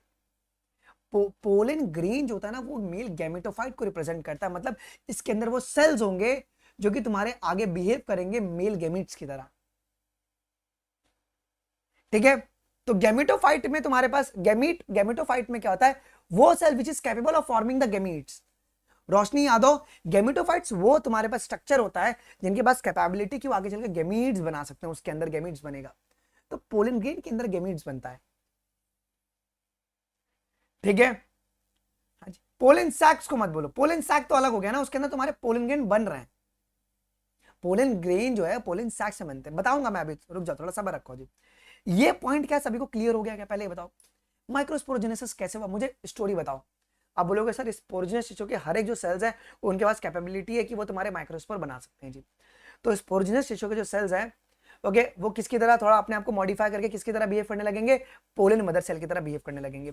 उनकी प्लॉइडी क्या होगी गुरु, उनकी प्लॉइडी क्या होगी जी, डिप्लॉइड होगी जी, 2n की प्लॉइडी होगी। वो कौन से डिवीजन में जाएंगे, रुचि, ज्योति, तबीश, कौन से डिवीजन में जाएंगे, वो मियोसिस में जाएंगे। और क्या बनाएंगे, क्या बनाएंगे, क्या बनाएंगे, क्या बनाएंगे बताओ, बनाएंगे माइक्रोस्पोर टेट्राड बनाएंगे जी। इनिशियली क्या होगा जी, क्लस्टर में जुड़े होंगे, क्या ये क्लस्टर में जुड़े होंगे जी। लेकिन जैसे जैसे एंथर मैच्योर करेगा, डिहाइड्रेट करेगा, तो क्या हो जाएंगे जी, ये माइक्रोस्पोर अलग हो जाएंगे। अभी क्या बन जाएंगे मधु, ये क्या बन जाएंगे अभी, ये क्या बन जाएंगे अभी, पोलन ग्रेन बन जाएंगे। तो पोलन ग्रेन एक्चुअली में क्या है, it is a male gametophyte not a male gamete. अभी हम पढ़ेंगे कि किस तरीके से तुम्हारा गैमेट्स बन रहा है जी, क्लियर है। अब देखो जी, अब देखो, inside each microsporangium several thousands of microspores और पोलन ग्रेन्स आर फॉर्म्ड। ध्यान से सुनो, बिकॉज बहुत सारे जो सेल्स होंगे तुमको देखने को मिलेंगे स्पोरेंजियस टिश्यू के, बहुत सारे मियोसिस करके तुम्हारे माइक्रोस्पोर टेट्राड बनाएंगे और बहुत सारे डिहाइड्रेट करके तुम्हारे पोलन ग्रेन बनाएंगे जी। तो हर एक माइक्रोस्पोरेंजियम में क्या बोला गया है, थाउजेंड्स ऑफ माइक्रोस्पोर बनते हैं, ठीक है, इज फॉर्म्ड, ठीक है। It is release with the dehiscence of the anther. जब एंथर तुम्हारा फटेगा तो तुम्हारे सारे के सारे रिलीज हो जाएंगे जी। यहां तक किसी को डाउट है बच्चों? यहां तक किसी को भी डाउट है कि एक पैसे का भी? अगर डाउट है मुझे रोक दो कि सर डाउट है मुझे। अरे हाँ भाई, अभी वेजिटेटिव और जेनेटिव के पास आ रहे, ठीक है, आ जाओ जी। अब यह थोड़ा पोलन ग्रेन के बारे में पढ़ते हैं जी। Okay, let's talk about the pollen grain. Pollen grain के बारे में पढ़ते हैं जी। सो पोलन ग्रेन एक्चुअली में क्या होता है, it is a male gametophyte. और गैमेटोफाइट्स की प्लॉइडी क्या होती है, स्पोरोफाइट और गैमेटोफाइट पढ़ा होगा आप लोगों ने। ये आपका हैप्लॉइड होता है। तुमने अपने दोस्तों को जाके पूछना जो सो कॉल्ड 2 लाख 3 लाख रुपए देना, बता भाई पोलन ग्रेन जो होता है वो मेल गैमेट होता है कि गैमेटोफाइट होता है, पूछना अपने दोस्तों से और फिर आके मुझे कमेंट करके जाना। तुम्हारी एनसीईआरटी में लिखा हुआ हर एक चीज, ठीक है। सुनो यार, अगर हम पोलन ग्रेन के बारे में, हाँ ठीक है, अगर हम बात करेंगे तो सबसे पहले तुम्हारे पास एक लेयर देखने को मिलता है। ओके, ये लेयर आपको देखने को मिलेगा जी, ठीक है। इस लेयर को अपन कहते हैं इंटाइन लेयर कहते हैं। क्या कहते हैं इसको अपन? इंटाइन कहते हैं, अंदर का लेयर। फिर इसके बाहर क्या होता है? ओके, इसके बाहर एक मिनट, मेरा पेन ही नहीं चल रहा है।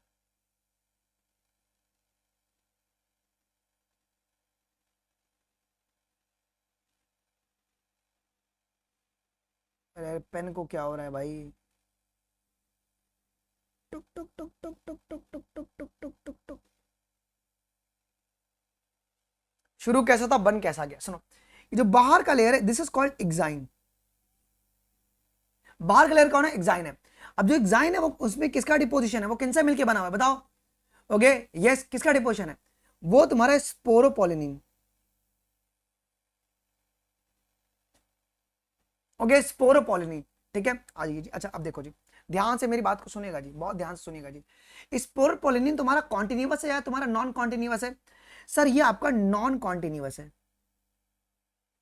नॉन कॉन्टिन्यूअस का मतलब क्या? यहां पर बीच में ना कि स्पेस प्रेजेंट है। ओके, इस स्पेस को अपन क्या कहते हैं बच्चों? जर्म पोर कहते हैं। जर्म पोर कहते हैं। यहां से तुम्हारे पास क्या होगा जी बच्चों? ओके, पोलन ट्यूब का फॉर्मेशन करवाने में आपकी हेल्प करेंगे क्या? हम लोग इसके बारे में पढ़ेंगे जी। जर्म, जिसकी वजह से तुम्हारे पास क्या होगा जी, प्रॉपर्ली आपका जर्मिनेशन हो पाएगा जी। जर्म पोर का मतलब है कि ये तुम्हारा जर्मिनेशन में हेल्प करेगा। ये जर्मिनेशन में आपका हेल्प करेगा। अब अंदर का लेयर का कौन सा? इंटाइन है क्या? अब जो इंटाइन है वो तुम्हारा किन से मिलके बना हुआ है जी?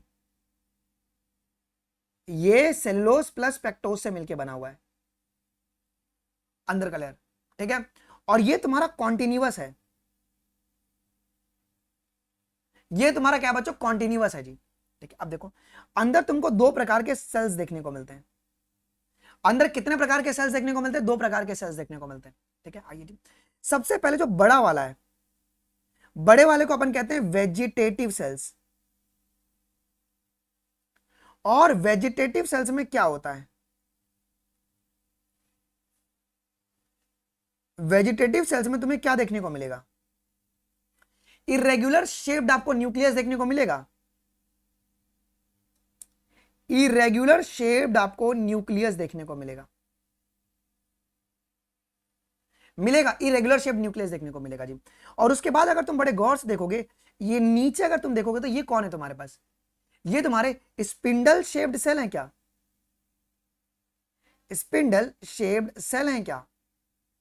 स्पिंडल की तरह, ठीक है, जिनको अपन जनरेटिव सेल्स कहते हैं। जनरेटिव सेल्स कहते हैं जी, ठीक है, जनरेटिव सेल्स कहते हैं। यहां पे तुम्हारे पास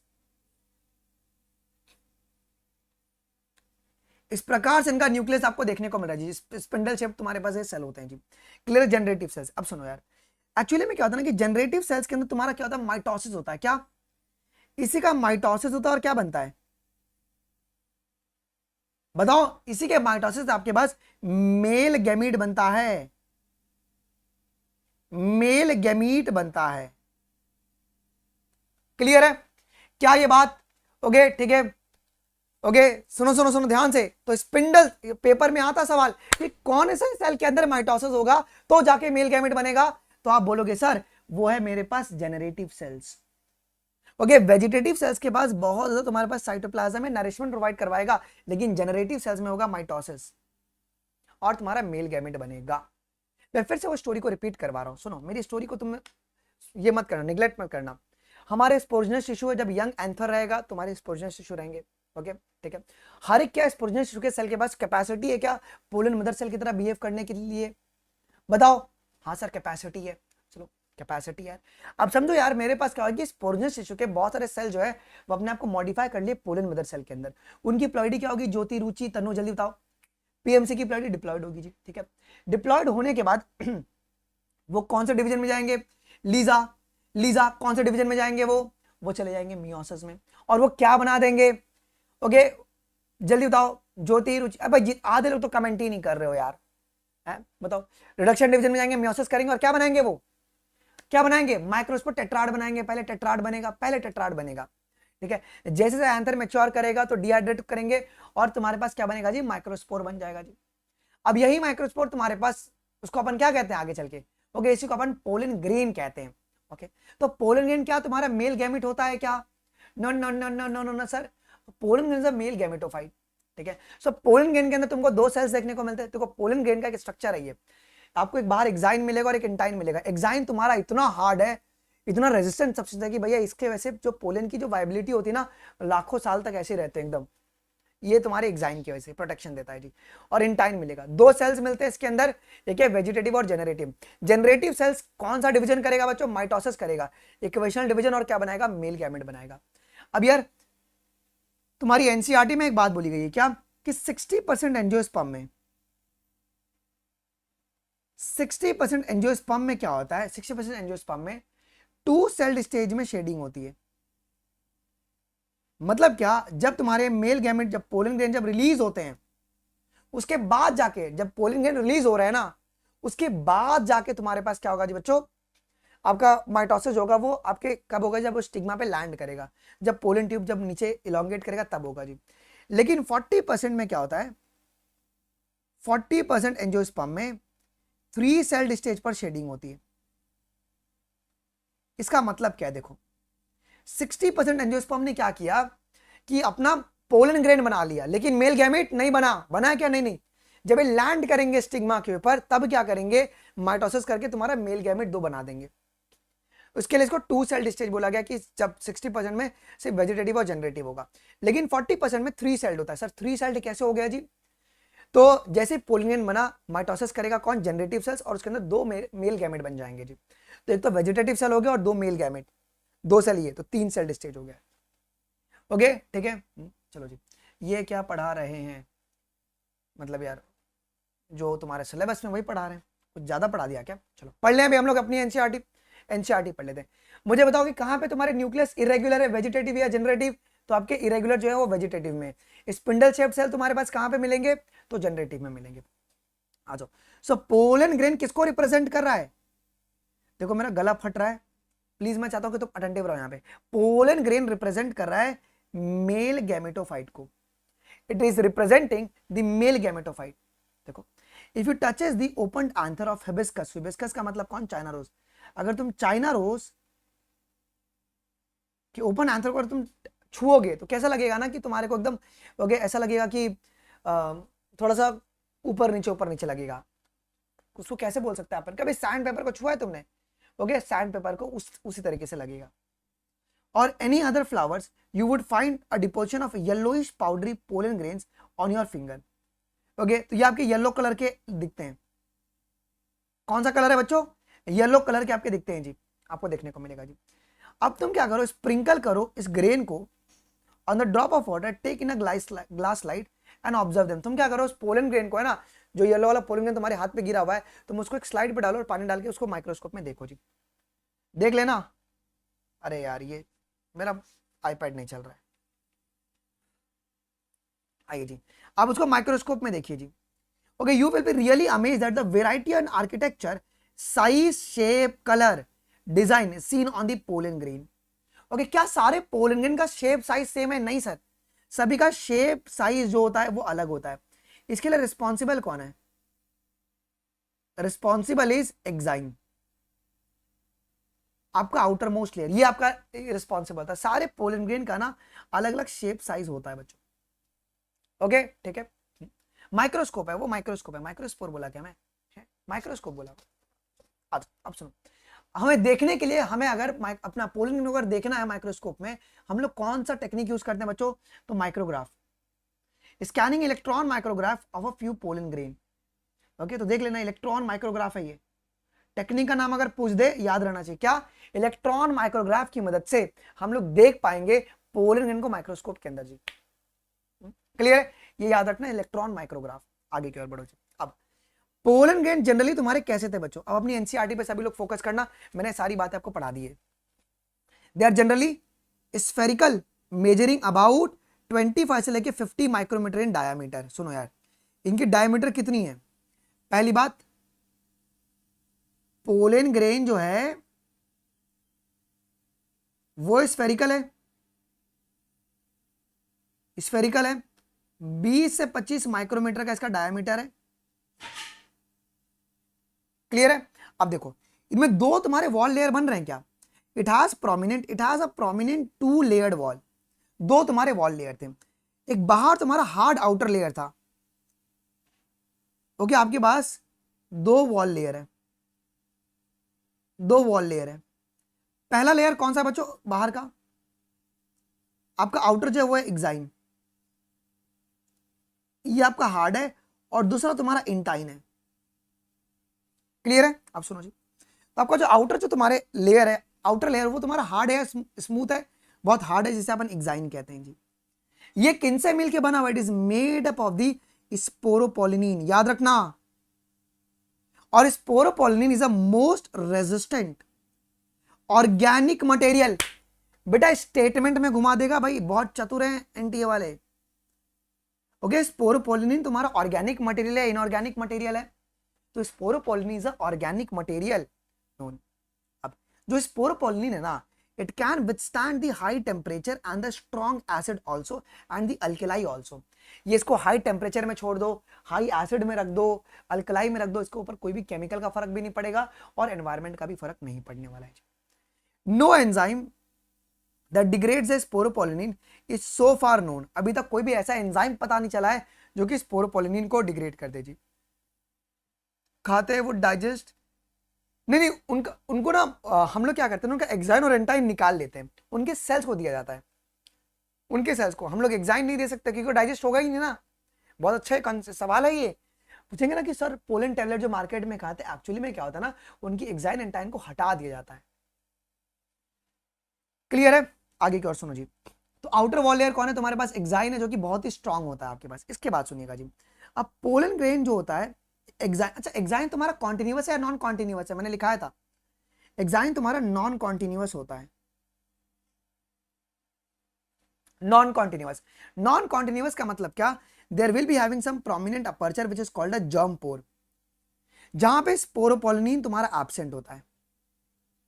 ओके, यहां पे आपका स्पोरोपोलिनिन एब्सेंट होता है। Pollen grains are well preserved as a fossil because of the presence of sporopollenin. अब यार, क्या ये तुम्हारा असर्शन रीजन बन सकता है अच्छे से कि भाई हमारे पास पोलन ग्रेन को एज अ फॉसल की तरह बहुत समय तक क्यों स्टोर किया जा सकता है? कैसे स्टोर किया जा सकता है? Because of sporopollenin. Okay, because of the sporopollenin इसको अपन स्टोर कर सकते हैं जी। क्लियर है बच्चों? क्लियर है? आगे की ओर सुनना जी। अब यहां पे पूछा गया कि exine exhibit a fascinating array of the pattern and design. अभी अपन ने पीछे देखा क्या यहाँ पे कि अलग अलग डिजाइन अपने को देखने को मिल रहा है। तो अगर पेपर में सवाल आ जाए कि किसकी वजह से अलग अलग डिजाइन देखने को मिल रहा है, तो एक्साइन की वजह से देखने को मिल रहा है जी। अच्छा, why do you think the exine should be hard? अच्छा, एक्साइन हार्ड क्यों होना चाहिए? अच्छा, एक्साइन क्यों हार्ड होना चाहिए, इसका आंसर लिख लो यहाँ पे। To protect the pollen for many years, to protect pollen for many years. ठीक है, अब सुनो, what is the function of the germ pore? यार जर्म पोर का मेन काम क्या होता है जी, जो पोलन ट्यूब होता है ना वो यहीं से एग्जिट करता है, जो पोलन ट्यूब है ना, pollen tube exit from here, okay, from this side. इसी साइड से क्या होगा जी, आपका जो पोलन ट्यूब है ना बच्चों वो आपका एग्जिट करता है बच्चों। क्या यहां तक बात क्लियर है? क्लियर है? देखो इन टेक्स्ट क्वेश्चन भी तुमको बहुत सारे टीचर्स नहीं बताते हैं, मैं तुमको लिखवा दे रहा हूं जी। ओके, क्यों तुम्हारे पास, क्योंकि अगर सवाल आ गया कि जंप का फंक्शन क्या होता है, बिकॉज पोलन ट्यूब आपकी इसी साइड से आपके निकलते हैं जी।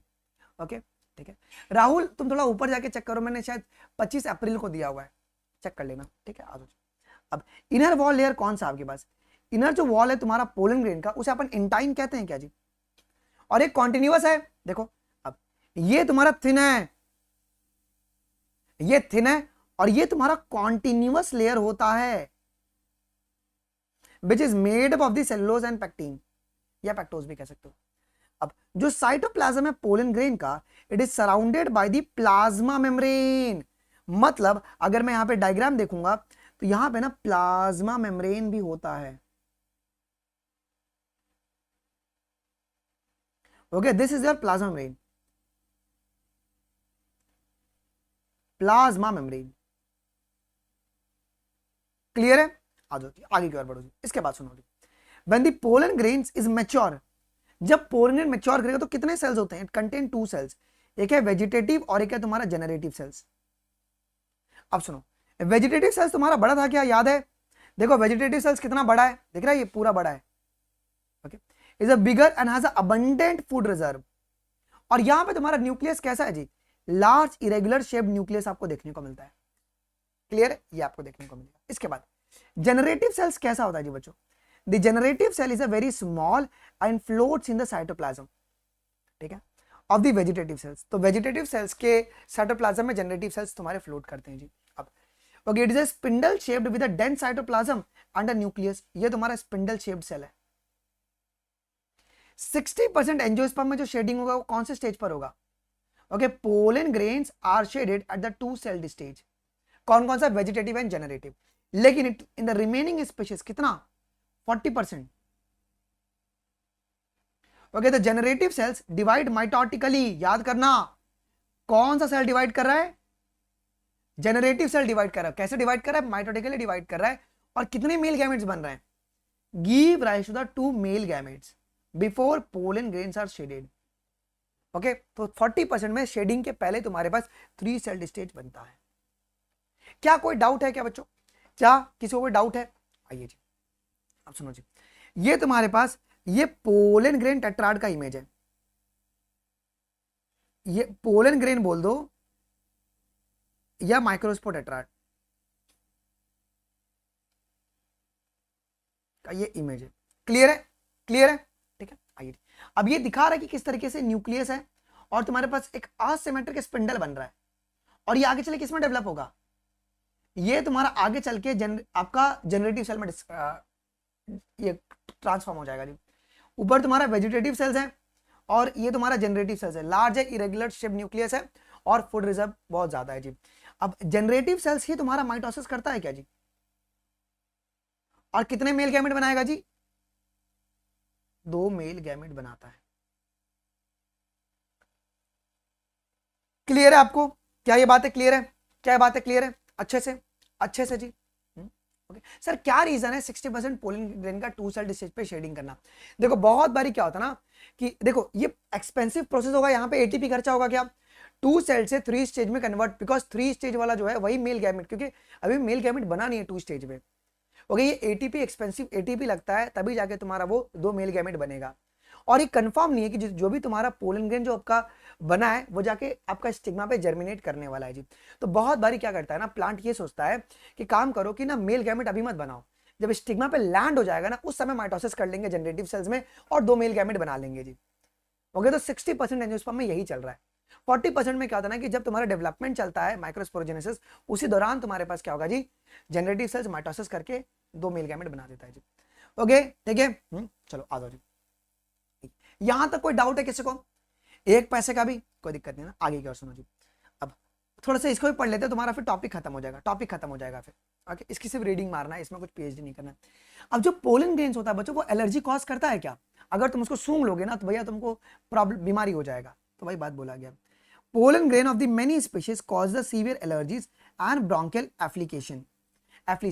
इसका मतलब है कि सफोकेशन होगा ब्रीदिंग में in the some people, often leading to the chronic respiratory disease. तो ये तुम्हारे पास क्रॉनिक रेस्पिरेटरी डिजीज भी कॉज करता है, जैसे कि तुम्हारा एजमा हो गया जिसको अपन अस्थमा कहते हैं, ब्रोंकाइटिस हो गया, ये सारी बीमारी कॉज करता है जी। अब यहाँ पे एग्जाम्पल बोला गया जी, ओके, सेल्स की प्लॉइडी आपकी हैप्लॉइडी रहेगी, बिकॉज अच्छा डिप्लॉइड क्यों नहीं रहेगी? बिकॉज अगर डिप्लॉइड रहेगी तो फिर बाद में वो मियोसिस कर सकता है ना, इसके लिए। ठीक है, आइए अब it has to be mention that parthenium, जिसको अपन कैरोट ग्रास कहते हैं, ये इंडिया में ना लाया गया, came into the India as a contaminant with the imported wheat के साथ है ना, ये इंडिया में आ गया कैरोट ग्रास। ठीक है, and has become the ubiquitous.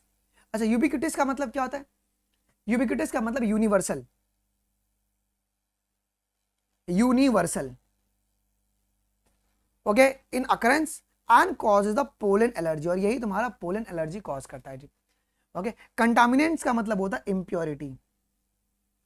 Okay, तो इंपोर्टेड वीट्स के साथ इसको इंडिया में लाया गया और ये तुम्हारे पास अब यूनिवर्सल हो चुके हैं, आपको हर जगह ये देखने को मिल रहा है जी बच्चों। क्लियर है? क्या यहां तक किसी को डाउट है? क्या यहां तक किसी को भी डाउट है क्या जी? एक मिनट रुको यार, है आवाज आ रही है क्या सर? आवाज ब्रेक हो रही है यार, एक मिनट रुक जाओ यार। चलो डन, एक मिनट रुको यार, ये क्या हो रहा है? ना फाइन, यहाँ पे एरर दिखा दिया था। क्लियर? अच्छा सर, क्रॉनिक का मतलब होता है लॉन्ग टर्म डिजीज, जो बीमारी बहुत लंबे समय तक रहे उसे अपन कहते हैं क्रॉनिक कहते हैं। ठीक है, जो लंबे समय तक रहे। यस, चलो कोई दिक्कत है यहाँ तक? तो अगर तुम लोग, बहुत सारे ऐसी स्पीशीज हैं जिनका अगर पोलिन अगर अपने सूंघ लिया तो अपने को एलर्जी हो सकता है जी। ठीक है, आ जाओ जी। अब जो पोलन ग्रेन्स होते हैं ये न्यूट्रिएंट से बहुत ही रिच हैं क्या बच्चों? तो आज के समय एक fashion, it has become a fashion in the recent year to use a pollen tablet as a food supplement. अच्छा, कौन सी कंट्रीज में लिया जाता है? ये तुम्हारा वेस्टर्न कंट्रीज में, याद रखना, western countries. Okay, western countries, a large number of pollen product in the form of tablets and syrups are available in the market. Okay, pollen consumption has been claimed to increase the performance of athlete and the race horse. जो भी घोड़े होते हैं, even athletes होते हैं, वो pollen tablets को लेते हैं जिससे कि उनकी इफिशियंसी बहुत बढ़ गई है, ऐसा इन्होंने बोला है भाई जी। क्लियर है? डन। यहाँ पे कोई अपने को पीएचडी नहीं करना। अब इस इमेज में याद रखो, क्या जो बी पोलन है वो उसको कौन सी कंट्री से लाया गया? From England. ओके, ये भी सवाल भाई एनटीए पागल हो सकता है तो डाल सकता है सवाल कि पोलन बी जो है वो कौन सी कंट्री से इंपोर्टेड है? इंग्लैंड से इंपोर्टेड है। ठीक है, ठीक है, तो भाई natural bee collected pollen in the tiny golden pots, a natural food from the honey bees. Net wait भी याद कर लो 30 टेबलेट है ये। ठीक है, तो याद नहीं करोगे तो भी चलेगा। ठीक है, मतलब ऐसे देख सकते हो। तो नेट इशू हो रहा है, चलो कोई दिक्कत नहीं है जी। चलो आ जाओ आगे की ओर बढ़े। एक ही लास्ट पैराग्राफ है, अब सुनो क्या होता है यार। कॉमन सी बात है, अगर एक बार अगर पोलन अगर निकल गया है तो कॉमन सी बात है कि उसको किसी जाके स्टिग्मा पे लैंड होना पड़ेगा। फॉर एग्जांपल देखो, अगर अपनी बॉडी से अगर एक बार अगर स्पर्म निकल गया तो विद इन 24 आवर उसको जाके क्या करना पड़ेगा, क्या कहते हैं, 24 आवर के अंदर जाके उसको फर्टिलाइजेशन करना पड़ेगा क्या? अगर नहीं करेगा तो वो मर जाएगा। मतलब देयर इज अ वायबिलिटी, हर एक चीज की एक वायबिलिटी होती है क्या, मतलब एक लिमिट होता है ना? क्या एरर आ रहा है यार बार बार। ठीक है,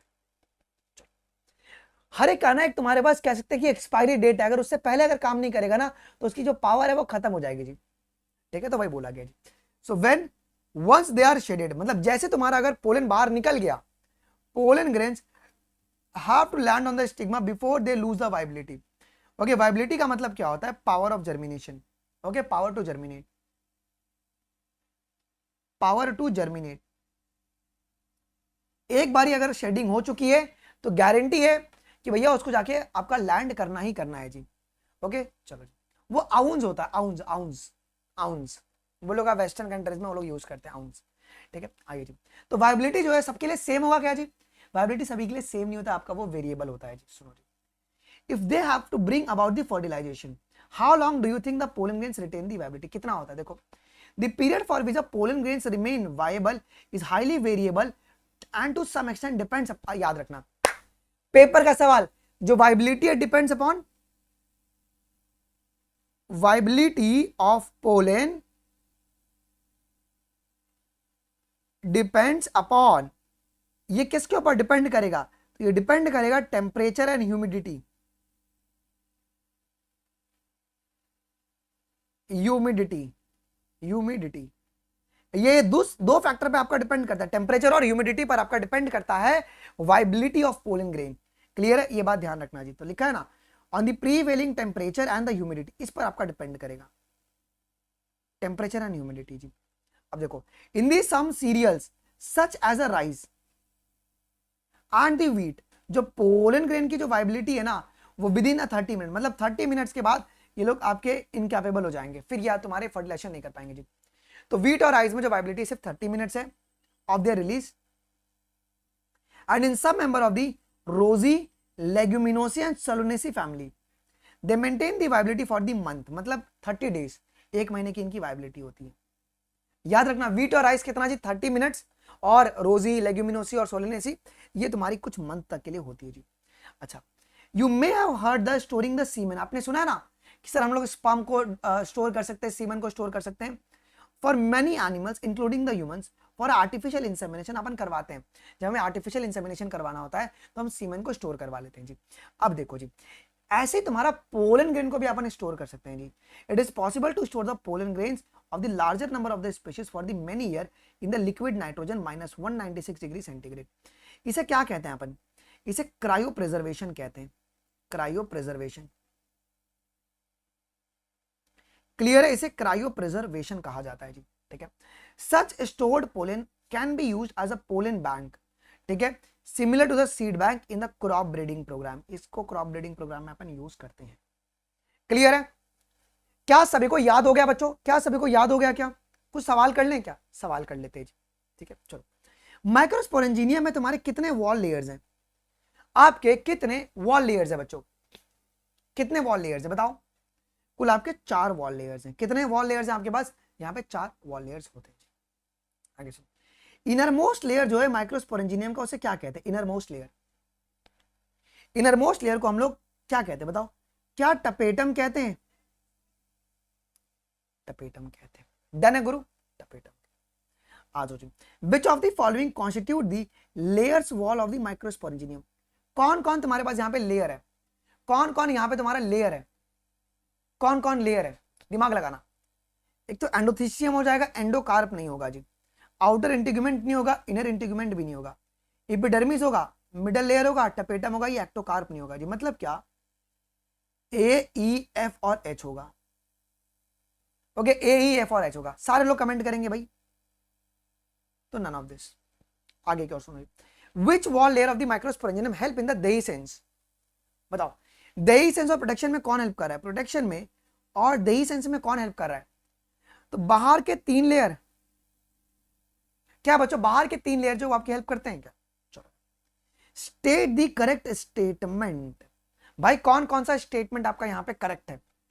कौन कौन सा करेक्ट है? Tapetum is the 3rd layer of the microsporangium. नहीं सर, ये तुम्हारा 4th लेयर होता है। ये देहीसेंस में आपका हेल्प नहीं करता है जी टपेटम। जो सेल्स है टपेटम की, ये तुम्हारे डेंस साइटोप्लाज्म होता है क्या जी? जनरली मोर देन 1 न्यूक्लियस आपको देखने को मिलता है, दे आर मल्टी न्यूक्लिएटेड। तो सी और डी जो है ना, this will be your correct option. आगे की ओर सुनो जी, sporogenous tissues are present in, ये कहां पे प्रेजेंट है? किसके अंदर मिलेंगे? माइक्रोस्पोरेंजियम के एकदम बीचों बीच मिलेंगे अंदर। स्पोरोजिनस टिश्यूज आर, ये कैसे अरेंज्ड है बताओ? ये कॉम्पैक्टली अरेंज है, और ये तुम्हारे होमोजिनस टिश्यू आपके होते हैं। जी, माइक्रोस्पोर्स आर फॉर्म्ड बाय, ये बनता कैसे माइक्रोस्पोर? बच्चों माइक्रोस्पोर कैसे बनता है बताओ? तो तुम्हारे पास स्पोरोजिनस टिश्यू के जो सेल्स हैं, ओके, वो तुम्हारे माइक्रोस्पोर मदर सेल में मॉडिफाई करेंगे और बाद में ये मियोसिस करेगा और तुम्हारे पास इस तरीके से बनते हैं जी। न्यूक्लियस नहीं, स्पोरोजिनस टिश्यू जो है तुम्हारे पास, ये पोलन मदर सेल बनाते हैं क्या, और फिर बाद में मियोसिस करके तुम्हारा माइक्रोस्पोर बनाएंगे। आगे सुनो जी, how many microspores are formed from a single sporogenous tissue. क्या बनता है, माइक्रोस्पोर टेट्राड बनता है क्या, माइक्रोस्पोर टेट्राड बनता है, माइक्रोस्पोर टेट्राड बनता है जी। आइए जी अब सुनो जी, by which division of the microspores are form by the cells of the sporogenous tissue. कौन सा डिवीजन होगा, कौन सा डिवीजन होगा सर, मियोसिस होगा, माइटोसिस नहीं होगा जी। ओके आपका मियोसिस होता है ना। कैसे, तो जो आपके पोलन मदर सेल्स हैं जो कि तुम्हारे डिप्लॉयड है, वो मियोसिस करके क्या बनाएंगे, आपके पोलन ग्रेन बनाएंगे जो कि तुम्हारा एन होता है। और पोलन ग्रेन किसको रिप्रेजेंट कर रहा है, मेल गैमेटोफाइट को। आ जाओ अब प्लॉइडी के बारे में बात करते हैं जी। अब माइक्रोस्पोर टेट्राड की प्लॉइडी क्या होगी और तुम्हारा स्पोरोजिनस टिश्यू की प्लॉइडी क्या होगी। बिकॉज स्पोरोजिनस टिश्यू आगे चल के पोलन मदर सेल बना रहा है, मतलब ये तुम्हारा डिप्लॉयड होगा और माइक्रोस्पोर तुम्हारा हैप्लॉइड होगा, मतलब एन और 2n। ओके यस, हाँ मियोसिस करेगा वो। डन, आगे क्या बढ़ो जी। Each cells of this sporogenous tissues act as, किसकी तरह बिहेव कर रहा है वो किसकी तरह बिहेव कर रहा है, हर एक जो सेल्स है तुम्हारा स्पोरोजिनस टिश्यू का, वो किसकी तरह बिहेव कर रहा है, वो बिहेव कर रहा है माइक्रोस्पोर मदर सेल की तरह। ओके ठीक है, चलो जी आइए, वेरी गुड यार ओमकार, वेरी गुड। चलो माइक्रोस्पोरोजेनेसिस क्या होता है, it is a process by which, बताओ यार, formation of microspore, microspore are form from the pollen mother cell.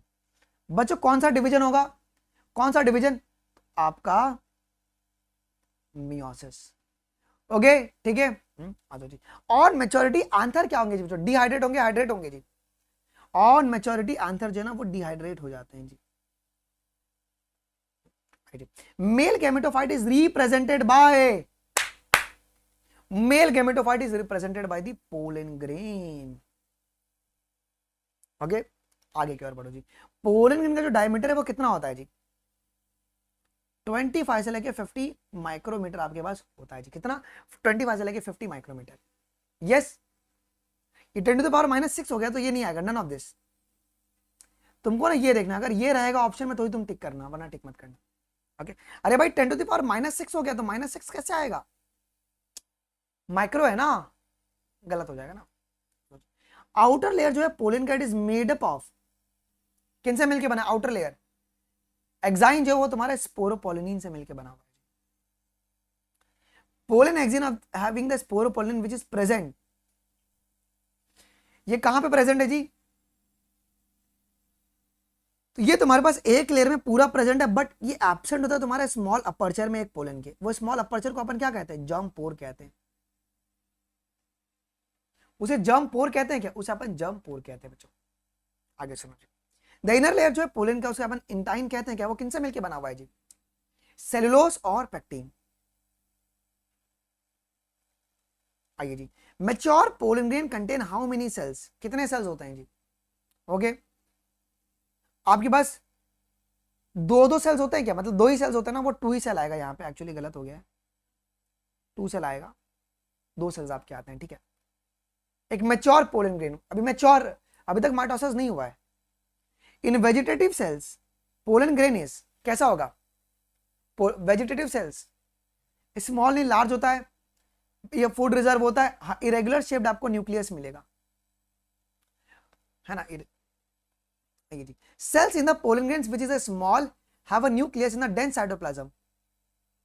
Small वाला कौन है, जनरेटिव सेल्स, जनरेटिव सेल्स।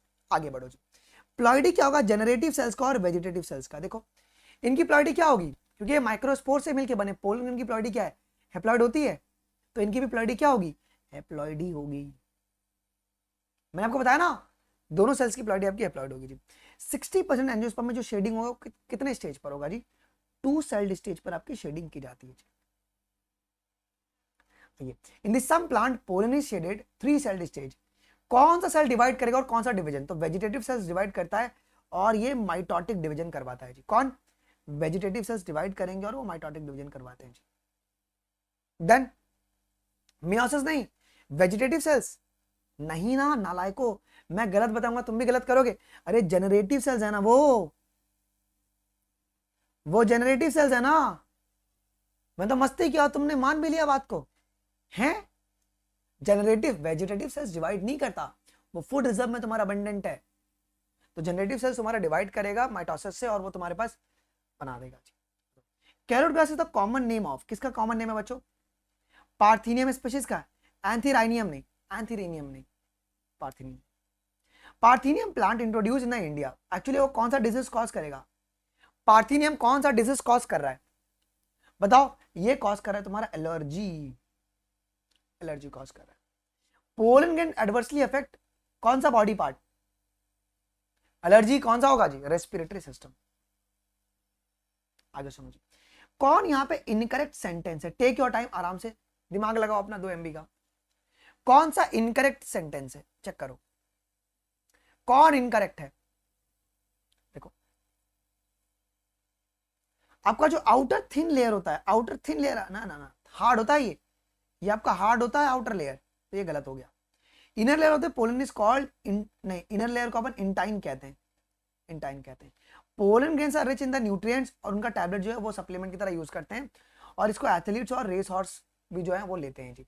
तो सी और डी तो करेक्ट है। आपको पूछा है कि यहाँ पे कौन सा इनकरेक्ट सेंटेंस है, ए और बी। आगे बढ़ो। To bring about the fertilization, pollen grain को कहां पे लैंड करना पड़ेगा? स्टिग्मा पे लैंड करना पड़ेगा before losing the viability. In which of the following plant pollen grain does not remain viable for a day? किसमें यार? तो वीट में और राइस में क्या होता है? सिर्फ 30 मिनट वाइबिलिटी होती है, 30 मिनट्स वाइबिलिटी होती है। Pollen grains of the rice are viable up to rice, none of this 30 minute, 30 minutes, सिर्फ 30 मिनट्स। अच्छा, किसके अंदर जो पोलन ग्रेन्स है ना वो कुछ साल, अच्छा कहां पे स्टोर कर सकते हैं अपन? उसको स्टोर करते हैं लिक्विड नाइट्रोजन में। कितना डिग्री पे? -196 डिग्री सेंटीग्रेड। क्लियर है? आ जाओ। क्या किसी को डाउट है क्या? और रोजी, लेग्यूमिनोसी और सोलिनेसी में क्या होगा जी? फॉर 30 डेज हो जाएगा जी। क्या किसी को डाउट है यहां तक? बिल्कुल भी किसी प्रकार का, किसी प्रकार का डाउट नहीं ना? पक्का? ठीक है, पक्का 101% बताओ। अभी रिकॉर्डिंग अवेलेबल होगा, अपना फीडबैक मुझे चाहिए। और यार मेरी आप लोगों से विनती है, यार आप लोगों से विनती है, अगर आप अनअकैडमी प्लस को ज्वाइन करना है, आप लोग आज ही अनअकैडमी प्लस को ज्वाइन कर सकते हैं, okay, by using code word biology live, है ना। और अनअकैडमी प्लस में पता है फायदा क्या है कि मैं ना वाइवा लेता हूं, जैसे कि यहाँ पे तो मैं वाइवा ले नहीं सकता हूँ, यहाँ पे प्रॉपर्ली डाउट सॉल्व नहीं हो पाता है। अगर आप अनअकैडमी प्लस को अगर ज्वाइन करते हो तो प्रॉपर्ली आपका वाइवा डेली होगा जी, आपका डेली जो है ना वाइवा भी आपको देखने को मिलता है जी, जो कि अनअकैडमी प्लस में आपका होता है जी। ठीक है, तो अगर आपको प्लस ज्वाइन करना, प्लस ले लो अनअकैडमी, आप बायोलॉजी लाइव कोड लगा के, और मुझे शेयर कर देना अनमोल शर्मा 12385@gmail.com पर मेल पर, कि मैं आपको मेंटरशिप ग्रुप में ऐड कर दूं। राहुल मैं एक बार वापस से अभी भेज देता हूँ, राहुल मैं अभी भेज देता हूँ, ठीक है। अभी रिकॉर्डिंग अवेलेबल होगा, प्लीज बच्चों एक एक फीडबैक बनता है, दोगे कि अच्छा एक वीडियो को लाइक कर दो यार। तुम वीडियो को लाइक भी नहीं किया यार, कितने गंदे बच्चे हो यार तुम, कितने गंदे बच्चे हो। 177 लाइक और 245 वॉचिंग है, कैसे पॉसिबल है यार? हैं, वीडियो को लाइक कर दो सभी लोग फटाफट, ठीक है। और अभी कल क्लासेस नहीं होगी, मंडे को क्लास होगी जी। संडे को मैं लीव देता हूं बच्चों को। मंडे को अपन फीमेल रिप्रोडक्टिव सिस्टम सुबह 10 बजे शुरू करेंगे जी, ओके। चलो जी, डन बच्चों, डन डन। हम लोग अभी मंडे को जो है फीमेल रिप्रोडक्टिव सिस्टम शुरू करेंगे यार, डन। चलो यार आ जाओ, फिर मिलते हैं अपन अभी अगली क्लास में। भी रिकॉर्डिंग अवेलेबल, एक फीडबैक डाल देना है, अभी के लिए बस इतना है जी, ओके ठीक है। समझ में आया क्या? तो एक फीडबैक डाल दीजिएगा अपना, जो भी आपको अच्छा लगेगा, ठीक है। चलो thank you guys, thank you thank you thank you, जय हिंद, बाय। और प्लस आप लोग आज ही ले लीजिएगा, बिकॉज प्राइस हाइक आपको देखने को मिलेगा। चलो बाय, बाय। पीडीएफ में टेलीग्राम पे भेज देता हूँ आपको।